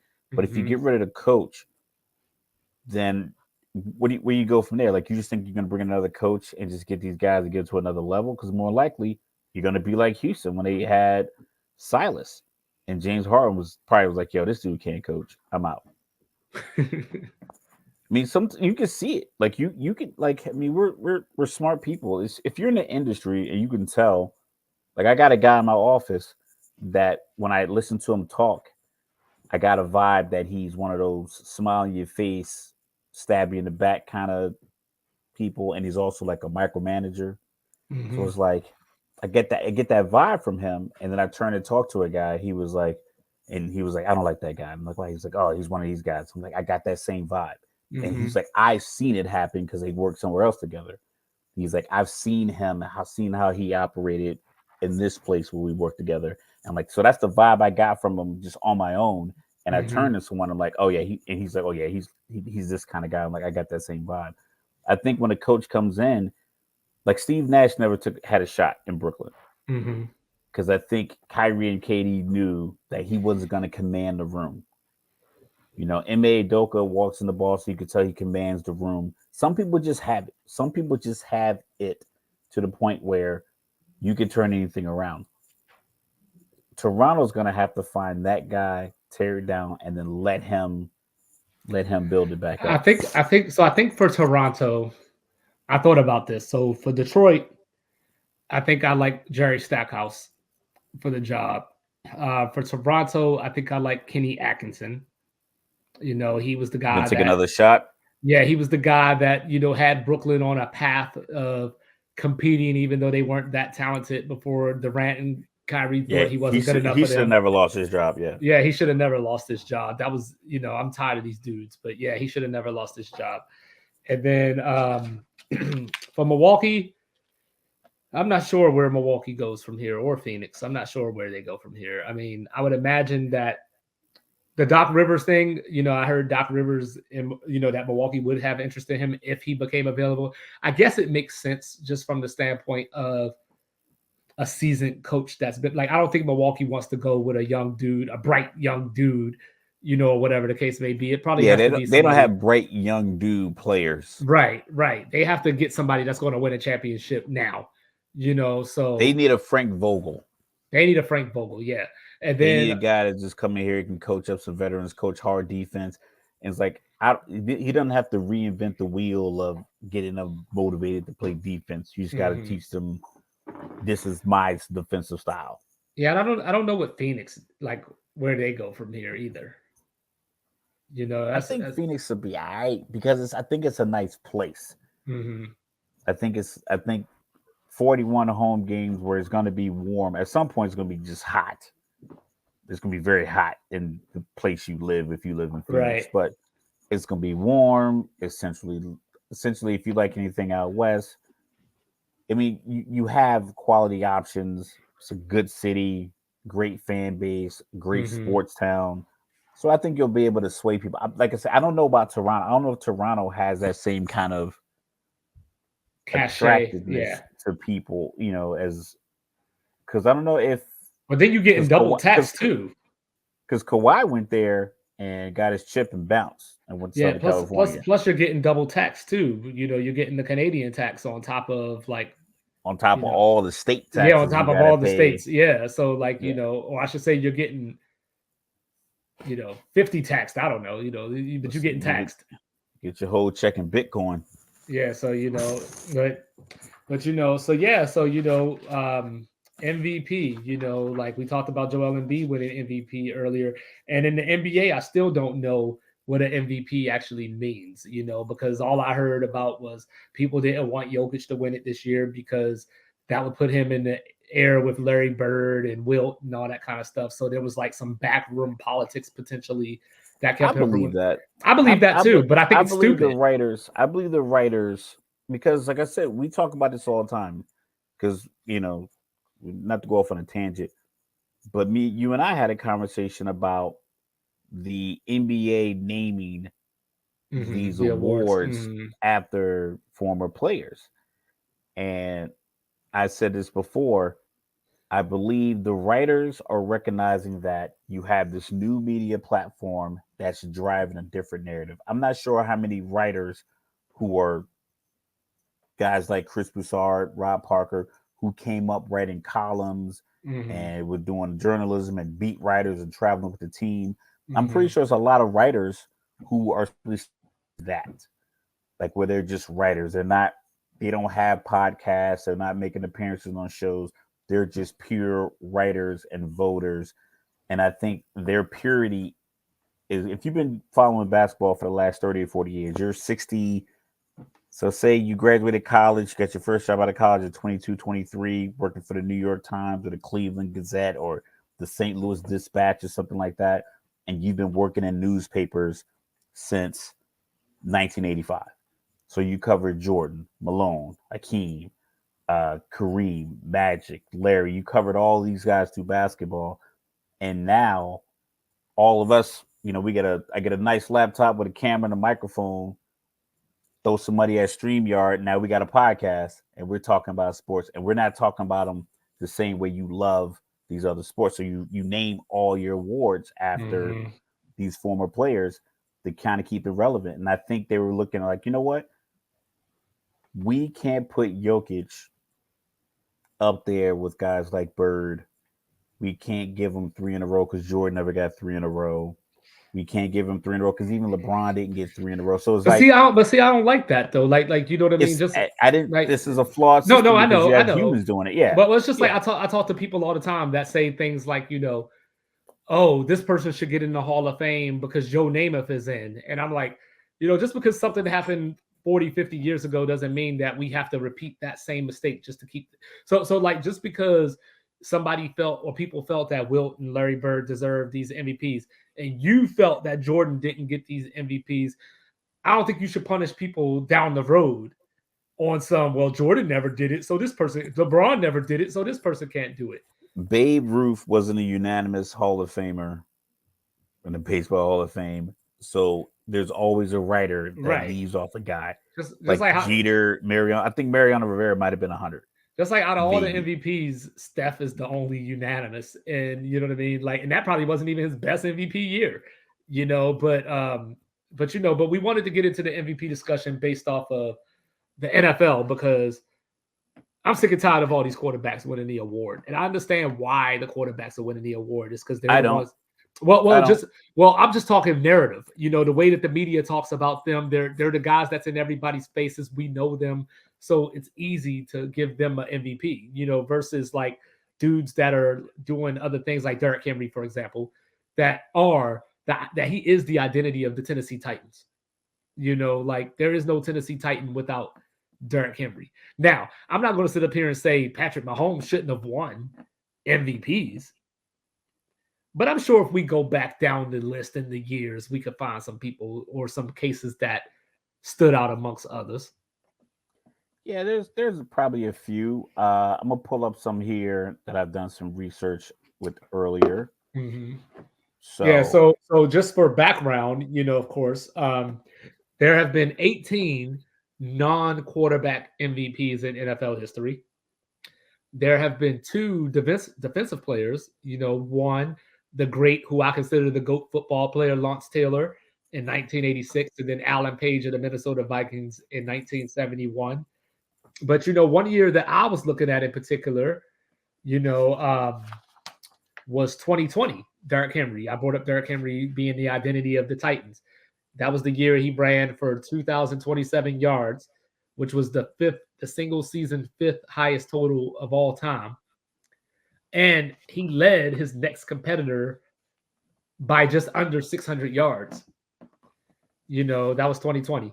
So, I thought that Derrick Henry won the MVP that year, but it went to Aaron Rodgers. Guess who got? Did Derrick Henry get second place? Let's look and see. No, he did not. He did not. Josh Allen he wasn't. So the list that I'm looking at has Aaron Rodgers, Josh Allen, Patrick Mahomes, and that's it. So the 2021 season or the 2020-2021 season. Yes. Okay. Yeah. So Aaron Rodgers and then Josh Allen got second place. The 2020 season, you had Aaron Rodgers. You had 48 touchdowns, 5 interceptions, so he got an MVP. Mahomes had 38 touchdowns, 6 interceptions, and 4,700 yards. That goes back to something that we talked about, where for a running back to win MVP nowadays, they pretty much have to break a record, or they have to go over 2,000, or they have to, and that might not even be enough, but they have to. Derrick Henry went over 2,000 yards and still wasn't enough. Right. So, but these quarterbacks are being held to that standard. Like when Aaron Rodgers threw 48 touchdowns, I'm not saying that he didn't deserve MVP, But when he threw the 48 touchdowns, I've seen a quarterback throw 48 touchdowns before. Yeah. And they only threw for 4,300 yards. And the guy behind him threw for 4,500. And then the Mm-hmm. year before, he had Patrick Mahomes threw for 4,700 yards. And then when Aaron won it against, when he beat out Tom Brady, Aaron Rodgers had 4,400 yards passing, 37 Mm-hmm. touchdowns, 4 picks, 159 rush yards, 2 more touchdowns. Tom Mm-hmm. Brady had 5,300 yards, 43 touchdowns. Granted, he had 13 picks, but he had 3 rushing touchdowns, 68% completion percentage. So he had 900 more yards and call it 7 more total touchdowns. Well, check this. So that Derrick Henry, 2027 was the number. I said he was nearly 600 above his next competitor, which was Dalvin Cook at 1557. But I think what makes it even more damning is the third leading rusher, Jonathan Taylor, was at 1169. So he was basically 900 yards better than Then the the third third leading guy, rusher. Yeah. So it like didn't get any it didn't consideration for right. MVP. And but why is that? Like, is it time to create a new award? Is this another thing that you were just mentioning where we got these people that were from a different generation or era that are voting on these awards and we just need them to phase out, I guess? What you need is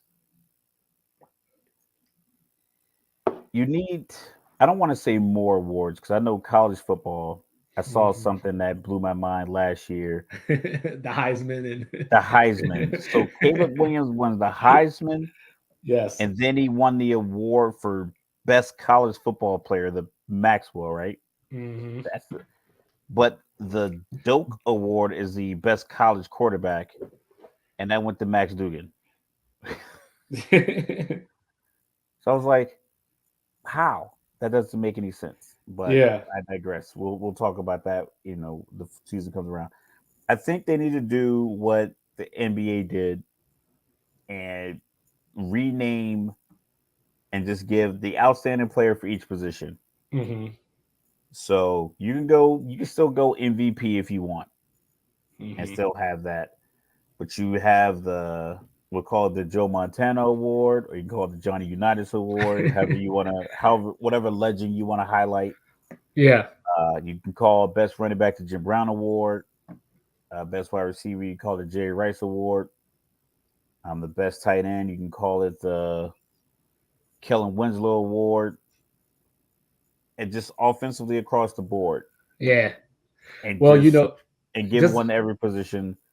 And Dick Buckus, best linebacker, hmm uh, Dion, the best. Dion Yeah. for best defensive back, just defensive back. That way you can just put, because safeties, there's only a few safeties. There's Right. only like 30 dudes competing. So Right. um, Yeah, and just for a quick cleanup, Doak Campbell is the running back, or Doak Walker is the running back, and Davey O'Brien is the quarterback. Davey O'Brien is a quarterback. Yeah, Well, Max Dugan won that, even though the best college football player was a quarterback, and he also won a Heisman, but yet he wasn't the best quarterback. yeah. So I saw that Randy Moss got some votes, in a few MVP races. And how can a wide receiver win MVP if the quarterback's throwing him the ball? I mean, Devontae Smith won the Heisman. You just got to look at it like this: did this quarterback throw for 5,000 yards because this wide receiver was going to be open for 1,900 of them? Yeah. Like, I know the numbers seem so drastic, but Calvin Johnson going for 1,800 yards with Matthew Stafford, and then subsequently Cooper Cup doing the same thing. That you have to give consideration because all the other wide receivers aren't that close. Hmm.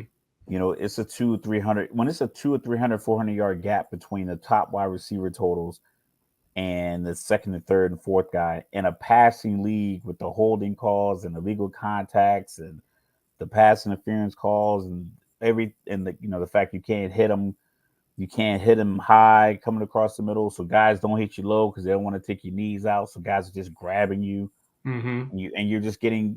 I think it was a game where Patrick Mahomes threw 60 passes I think Josh Allen threw 60 passes in the game. So they're going bananas with the passing game. Excuse me. So that's going to allow wide receivers to get their points. I think it just has to be. I think the only way a wide receiver can get it, excuse me, is going to be with the quarterback that people feel isn't like an elite quarterback. Like if DK Metcalf goes for 1,800 yards this year with Geno Smith, they'll say Geno Smith's 4,500 yards are because of DK Metcalf. Hmm. But if Garrett Wilson goes for 1,400 yards this year, they're going to say he got 1,400 yards because of Aaron Rodgers. Right. So I think that's the narrative. Like you're gonna have to be one of these middle of the pack quarterbacks. That's why I thought Justin Jefferson had a shot. I knew he wasn't gonna win Hmm. because Mahomes, the Kansas City Chiefs look like they're gonna win the Super Bowl when he's rolling. So for 3 or 4 months of this season, or like 6, 8 weeks in the middle, they look like a Super Bowl contender, and he's playing the best football. Whereas Minnesota, for the whole year, looked like they were overachieving. So if he would have broke the record, if he would have gone for like, if he would have had a game where he went for 275 yards towards the end of the season, maybe he sways a few votes. Like And see, if and I thought initially last year, I thought Tyreek Hill had a shot. I After the never thought first, he had a shot. I thought he did after the first 4 or 5 games. Because he was out there pinballing and everything. But I just think that the award is just made for the gaudy numbers, and the quarterbacks are always going to have the gaudy numbers based off of the culture of the game nowadays. It's like they don't. It feels as if, because the argument is always, what would this team be without this quarterback? I'm like, that's the argument for every sports team. If their best player is there, then they're probably going to lose some games. Like Yeah, if like Mike Trout, what would the Texans have been without DeAndre Hopkins? exactly, it's like you're not going to look that good if you don't have your most talented players on the field. So I think that's just a lazy argument. They will quarterback's the most important position in sports. Okay, that's all well and good, but in college, the next level down, wide receivers win the Heisman all the time because there's a recognition that Mac Jones wasn't more of an asset to Alabama than Devontae Smith. Hmm. Even though he was throwing the ball, Devontae Smith is like, he's throwing the ball to a guy who's literally getting wide open every play. Mm-hmm. That's how he won the Heisman. And it happened, you have other players win the Heisman, defensive players win the Heisman. A lot of times quarterback win that award as well, but then you have other awards for wide receivers, so they do get big end of the year Yeah, like I awards. thought I thought Ndamukong Suh should have won the Heisman, for how dominant he was in that particular season.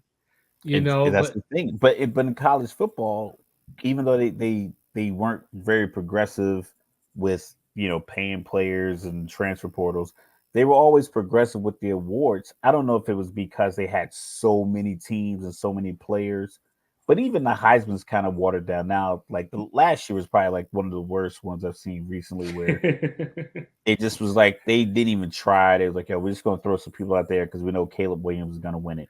yeah. I'm glad they went away from the undefeated team thing, because I remember that was for a while, and then Well, that was a question RG3 I was won going to one. ask you. Like I know in the NBA, a lot of times when you hear people talk about MVP, they say things like Russell Westbrook was the outlier where I believe OKC was a 6 seed. He did the triple double thing, got the MVP, and it was like, well, he only got the MVP because of the triple double. But usually, like you don't see MVPs below the third seed or just whatever arbitrary number you want to throw out there.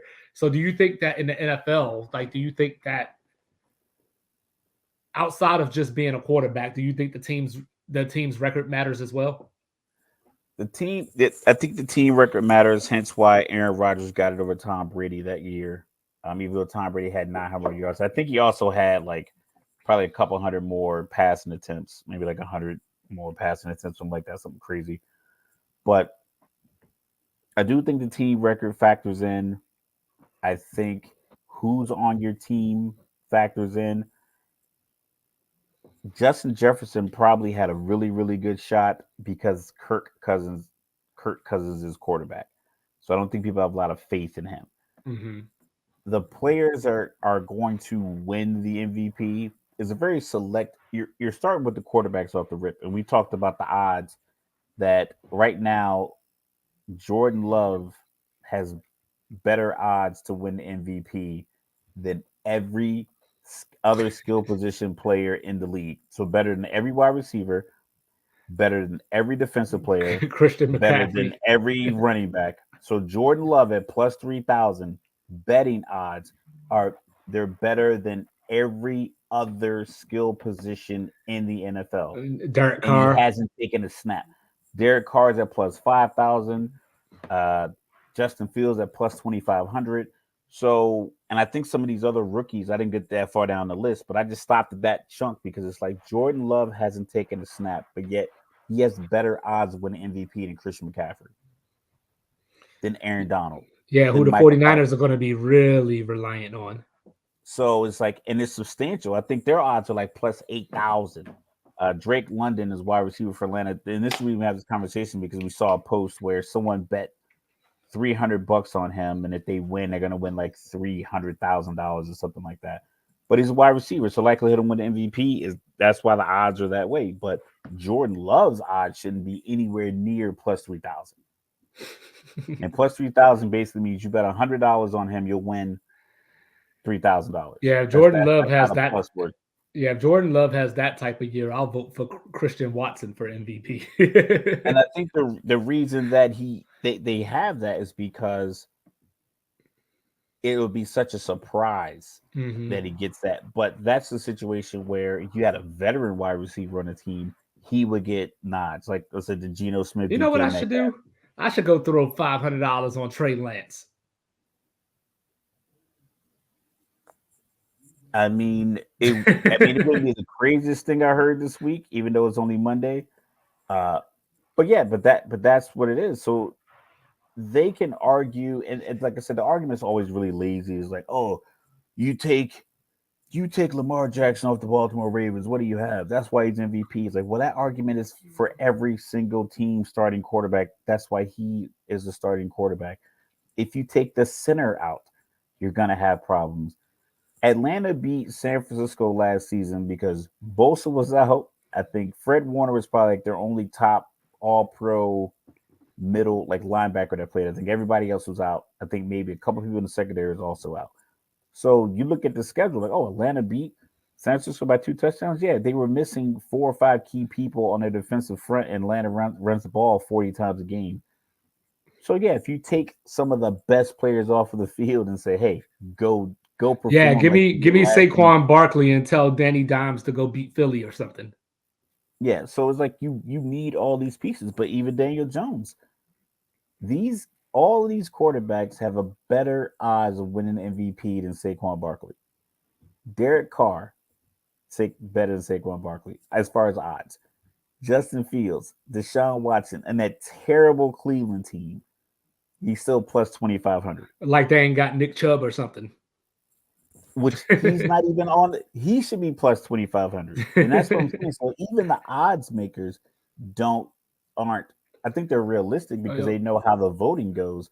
But realistic, if you look at it, if you really think to yourself, like, okay, who's going to be more valuable to their team this year, Jordan Love or Nick Chubb? So if the Raiders go 12-5 and Josh Jacobs runs for 1,800 yards, no MVP. Jimmy Garoppolo has better odds than Josh Jacobs. It doesn't make His is like sense. plus 4,000. It doesn't make sense. You know what I mean? Hey, preaching to the pulpit. So this is why, like, for me, it gets nauseating, to watch these awards and, to talk about these things because, like, a lot of people just gravitate to that, the quarterback, the quarterback, the quarterback. And, so like looking at somebody like, say, Justin Herbert, for example, who throws more passes than anybody. He threw more passes than prime Peyton Manning. You know what I mean? And he ain't no MVP candidate. But he is. I mean, Yeah. the way the season plays out, he ain't no MVP candidate. Like like okay, this is what I sent you the other day. So I scrolled to like the middle part of it. So you had your guys at the top. You had your Josh Allen, your Justin Herbert, your Joe Burrows, Patrick Mahomes. I think Aaron Rodgers was mixing the top of the plus 200, plus 500. Like we're basically you bet $100, you win 500. You know. Mm-hmm. So those are your easy. Those are your highly rated guys. So I started when I scrolled and shot you the screenshot.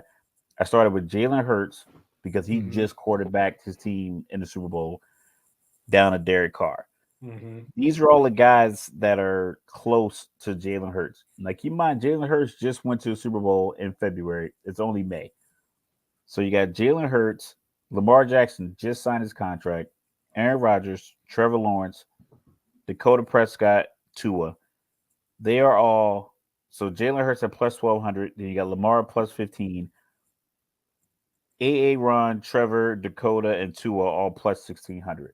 So Tua has the same MVP odds as Aaron Rodgers, who has 4 MVPs. So makes sense of that. Then you got Justin Fields, who had the second lowest total passing yards He had a game of like 90 or 70 yards passing against the and like Lions. 160 yards rushing or something crazy like that. So he's ahead of Deshaun Watson.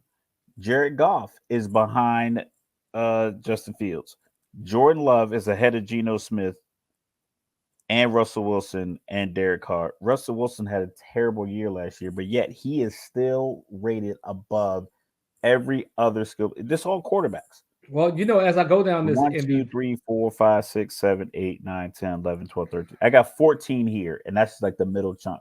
I've said this every year for a couple of years now, but it just hits different when I look at it and see that the last non-quarterback to win MVP was in 2012. That's Adrian Peterson. Adrian Peterson won it in And that's because 2012. he came back. They tore his knee was completely shot. He had Yeah, surgery New Year's Day. and then you go 8 years or 7 years before that, and then you had Sean Alexander and Ladainian Tomlinson win back to back. Then you fall off another 5 years, and then you got Marshall Falk, and then you get some Terrell Davis, Barry Sanders, and then it goes all quarterback down to Emmett Smith and Thurman Thomas. So like as you look at this, and I'm not trying to throw shade or anything, but I'm like looking at this, and I'm like, I got to go back and look at the numbers because I'm like Boomer Esiason. I got to go back and look at these numbers. You know what I mean? But so like as I'm looking at this, like I said, there were two defensive players, Lance Taylor and Alan Page. There's a kicker, from Washington, back in 1982. And then you got Earl Campbell, Walter Payton, OJ. And then it's just pretty much quarterback all the way down to Jim Brown. Yo. So I thought this So was a new thing. Like as we were talking, I thought this was a newer thing as the league has opened up more. Peyton Manning, Tom Brady, Drew Brees came along. I thought that was a more recent thing, but apparently it's always been like this. yeah, this and the thing that makes it even more ridiculous is that I pulled it back up. Um Brock Purdy, who's injured, Probably ain't even gonna play this year. is plus 4,000. Ooh. Sam Howell is plus 7,500. The Washington Hail. quarterback. Salute the Commanders. Ryan Tannehill is plus 10,000. And Kyler Murray, who's not going to play this year, he's not going to play. And Yeah. his odds are better than Derrick Henry. Yeah. So you got me wanting to look up Plus something now. 15,000 for Derrick Henry. So that means you bet $100 that Derrick Henry wins MVP, you'll win $15,000. And his odds of winning per the bet makers are worse. I mean, Hey. like, come on. CJ Stroud and Bryce Young have better odds than Cooper Kupp and Tyreek Hill. Yo. So Then Debo. Christian McCaffrey is plus 20,000. I'm screaming in my house right now. It's late. I know people are trying to sleep. It's plus 20,000. all right, so look, bro. So as you were saying that, it made me think. So I'm looking at the sportsillustrated.com, SI.com's Heisman Trophy odds for this upcoming season. before I get to the first running back or any position other than quarterback, there were 16 quarterbacks. So they got 20 people on this list. The first 16 are quarterbacks. You got the running back from Michigan, Donovan Edwards, Nick Singleton from Penn State. Then you go quarterback, Marvin Harrison Jr. to finish it off. So like you got your regular names that you expect: Caleb Williams, Drake May, Quinn Ewers, and then you got Joe Milton for Tennessee, who was the backup last year, even though he was there before Hendon Hooker. You got Drew Aller from Penn State, who is starting his first time this year. Ty Simpson from Alabama, who wasn't even the backup last year. You got, like it just doesn't make sense. All It's a sickness. All three San Francisco 49er quarterbacks, Including Sam Darnold. Plus 4,000 for Brock Purdy, plus 5,000 for Trey Lance, and plus 10,000 for Sam Darnold. But the first 28 people are quarterbacks. Hold on, wait. Is Carson Wentz on that list? Let's see. Because I heard that some teams are interested in him and he's willing to be a backup. Plus 30,000. He's only ahead of George Kittle. He's not on the team. So it's like, I mean, think about Zach Wilson's plus 20,000. He's ahead of, well, everybody has plus 20,000. Aiden Hutchinson, Bijan Robinson, the running back for Atlanta's plus 20. So think about, I don't know if anybody's ever been to a casino town, Vegas, Reno, Atlantic City. They're all about keeping their money. Now, I told you how it works. So for $100 bet, if you bet $100 that Bijan Robinson wins the NFL MVP, you're gonna win $20,000. And anyone can make this bet. Anyone watching football, anybody. Hell, Christian even the NFL players making them. Christian McCaffrey, $100 wins you $20,000. We all know that Christian McCaffrey is one of the top running backs in the league, and Vegas is like, yeah, we're not worried about losing that $20,000. We'll take your 100 because we are that sure. Because they don't make these odds unless they're sure that it will not happen. It's an easy bet. That's a good player. If you're talking about San Francisco, there's some years that Deebo Samuel should be an MVP candidate. Plus 15,000. Plus, like that's what I'm saying. Like these, it's not like I'm betting on, like for instance, me betting on the rookie on my team or betting on Kyle Pitts is probably like plus 50,000, something crazy, plus 30,000 at least. Okay, that's a stretch. That is I'm a Falcons fan. It's a young team. That's a stretch. Mm-hmm. But if you are a 49ers fan, you're like, hold on, I can bet $10. $10 wins you $2,000. $10 is Starbucks. That's one coffee and a muffin. You're like, you know what? I'm not gonna get a muffin a day. I'm gonna put $10 on Christian McCaffrey and win $2,000. That's not like that. That's the part that doesn't make any sense. Is like, but they know historically that they don't even get Anthony Richardson's odds are higher than, or he's right behind Jamar Chase at plus 15,000.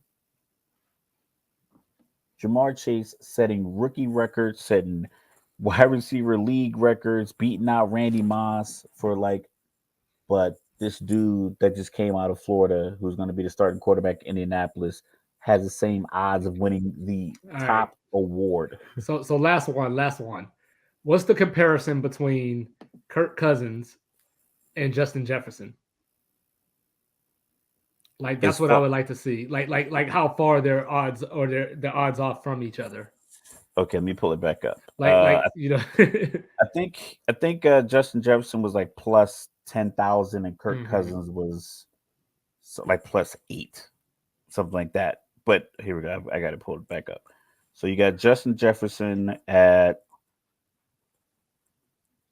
Oh, Kirk Cousins is plus 5,000. Mm-hmm. So, and Justin Jefferson is plus 10,000. No, that's not as bad as I thought. Going off just the context of the conversation. Yeah. But that's just wild, man. Like, Yeah. I it's know like, that sounded like a get off my chest, but it's just like that's the whole point. I'm like, yo, just revamp the whole award structure. I mean, they well, make a spectacle of it anyway. They treat it like the Emmys, they treat it like the Golden Globes, they dress like it's the Oscars. I always So it's tell like people. just expand it all the way out. So I don't know how the NFL works in comparison to the NBA, but I always tell people like if you're an MVP voter for the NBA, and obviously I'm not, but if you are, and in most years, if the person that you thought was the favorite at the beginning of the season is the person that you voted for, then you're probably not doing your job right. You know what Yeah. I mean? So if you came into this year saying Jokic is my MVP and you still voted for Jokic, then there wasn't anything Embiid was going to do. You had your mind made up. Narratives were out there, So that's why I hate the NBA MVP. But I don't think the NFL, like, I don't think you come into a season like Aaron Rodgers is going to be the MVP. Like, I think people talk about it like, who's your MVP? But I don't think it's like concrete, like, this is my MVP. And then at the end of the year, like, I think they know it's going to be a quarterback. and they And just start and guessing. and, and they just start naming after 3 weeks, after somebody has 9 touchdowns and 1 interception after a couple of games. That's their my dark horse MVP. And then if they keep it up, then it's my MVP. But if you do something like Jalen Hurts, where he took a shot in the back and took a couple of games off, and it was like, oh, now Mhm. Patrick Mahomes MVP. I'm like, well, I don't think Patrick Mahomes ever was not the MVP. Right. Like for in that middle prime part Yeah, of the fatigue is season. definitely a thing. You know what I mean? Like, I think that's definitely a thing. But like, to me, and I guess I'm just, obviously I'm not a voter. Like I said, that doesn't exist to me. Like, there's a and the MVP doesn't even necessarily have to be the best player. You know what I mean? It just has to be the dude that I guess contributed the most. Like, obviously, like in basketball, you could say this person scored 31 points a game. He contributed the most. But we talked about Yeah, Jokic where, 24, 11, and 10 or whatever it was, like, so he's still giving you the same production. You're just getting cute off of the points per game number. So in the yeah, NFL, like, if I'm looking at two quarterbacks, if I'm looking at, say, Patrick Mahomes and Jalen Hurts, and Patrick Mahomes has 4,500 yards, 41 touchdowns, and 6 interceptions, but then Jalen Hurts has 3,600 pass yards, you know, um, 27 touchdowns and 9 interceptions. But then he also has an additional 800 rushing yards and 6 rushing touchdowns. You can have a conversation, yeah. And I, like, I remember the conversation last year with Nick Wright. His conversation was he went uh position position packages. So it's like, okay, who has the better wide receiver core? Who has the better running back core? Who has the better offensive line? Who has the better defense? And everything else, everything was everything Philly. pointed to Philly. Yeah. Everything pointed to Philly, and it was like, what quarterback has better numbers? And it was like Mahomes. He was like, that's why he's the MVP because, but that's the conversation. That's not like that doesn't have to be the standard every year. But when Right. you have elevated those two guys to that point, but in the year when Derrick Henry was a viable candidate, and even last year with Justin Jefferson, it's like, okay, what Kirk Cousins' numbers look like when he throws to everybody else versus when he throws, Yeah. Let me what see are that those guys' completion numbers? percentage. Yeah. If his completion percentage is 62% to these guys, but it's 71 when he throws to Jefferson, or when Justin Jefferson's in single coverage and this guy's in single coverage, how often does he go to Justin Jefferson and how many times does he come down with the pass or whatever the case may be? So like those numbers, but those numbers aren't easy to understand to show Justin because you need those numbers to explain Justin Jefferson's value to Kirk Cousins, But whereas Kirk Cousins can just simply have the end result numbers, the touchdowns, the yards, the completion percentage, and you don't have to go any deeper than that. that's why like I hate listening to MVP voters talk because regardless of the sport, because each year is its own story. So like I heard somebody talking about Jokic won these two MVPs back to back and he never got to the finals. So therefore, like, all these people in history who have won MVPs got to the finals. So therefore, why should I vote for Jokic again if he doesn't go to the? Because if he's the best It's player a, or whatever, it's a regular season award. It has yeah. nothing to So do with last playoffs. yeah, yeah, like you said, this whole thing could be a get it off my chest, but but we Yeah. going stays to the script, get it off my chest. I guess I'll go first because mine is pretty short and to the point. So, National Basketball Association, do not Kaepernick me. Don't come up with these whole like, oh, we're going to set up this workout and we're going to have him come out, but we're going to choose the receivers and all that stuff. And if he doesn't play ball, he's out of here. Mark Jackson should have been had a job by now. Regardless of how you feel about his personal life, regardless about how you feel about his opinions, the proof is in the pudding. What he did with Golden State, and I'm not saying Steve Kerr didn't take it to another level, but somebody had to lay the foundation for Steve Kerr to build on, and that was Mark Jackson. So if what he did was with Golden State, because if you remember, everybody thought he was crazy because he was the first person that came out and said, I got the two best shooters in the world. That was Mark Jackson that said that.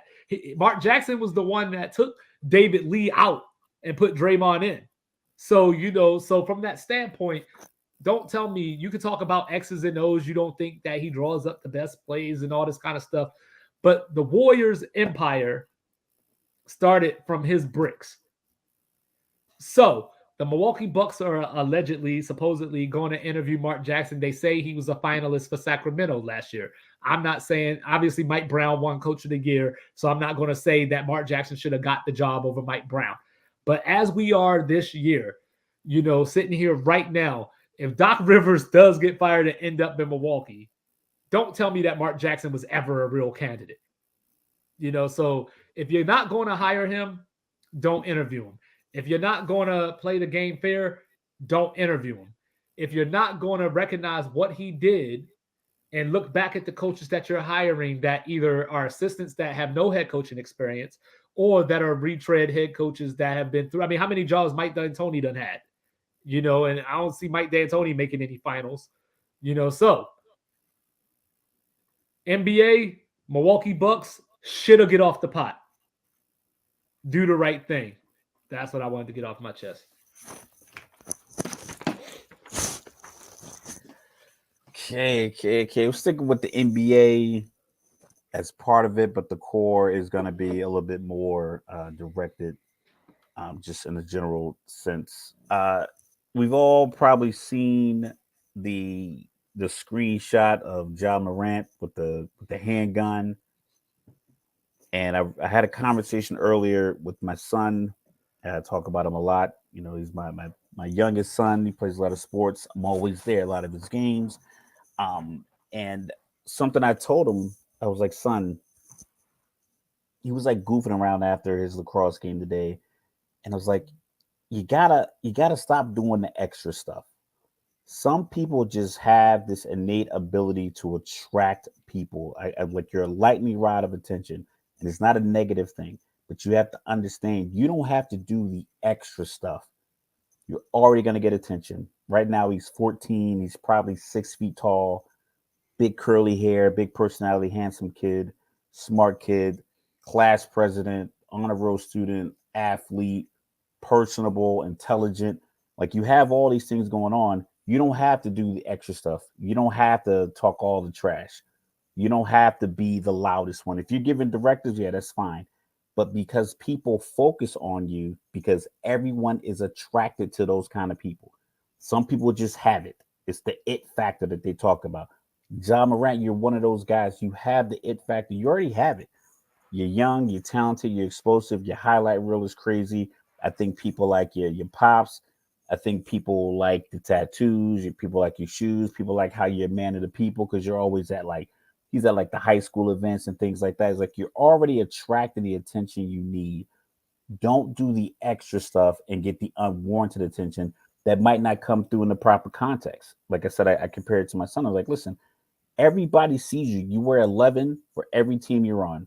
Basketball, football, lacrosse. You're one of a few black kids on most of your teams in the area we live in. You got a big black dad that comes and sits on the sideline all the time. I'm like, you have your teammates, little brothers say, that's Josiah's dad when I walk to the field. Like that's how much people watch you. The principal loves you. like the teachers talk about you. But in the same sense, if you get a bunch of people who sit around you and they're laughing and joking, the teacher's gonna hone in on you because you're attracting attention. Ja, when you're out with these friends, you already attracted attention. You don't have to do the extra stuff. You can just be Ja. You can go out there, get your gritty on. You have your daughter with you. Now imagine you riding around in this car.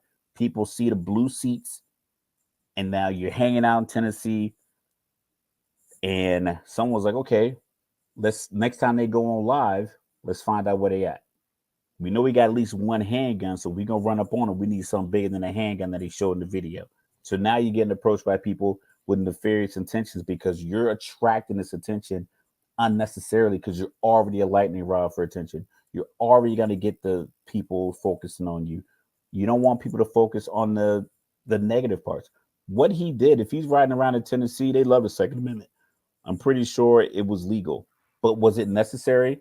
Was it necessary to be listening to a hip hop track and pull your gun out in the part of the song where they're talking about shooting people? Like that's what I mean. Like it wasn't. You could have just done the finger thing, and people could have been like, "Oh, he put his finger up. He listened to a song."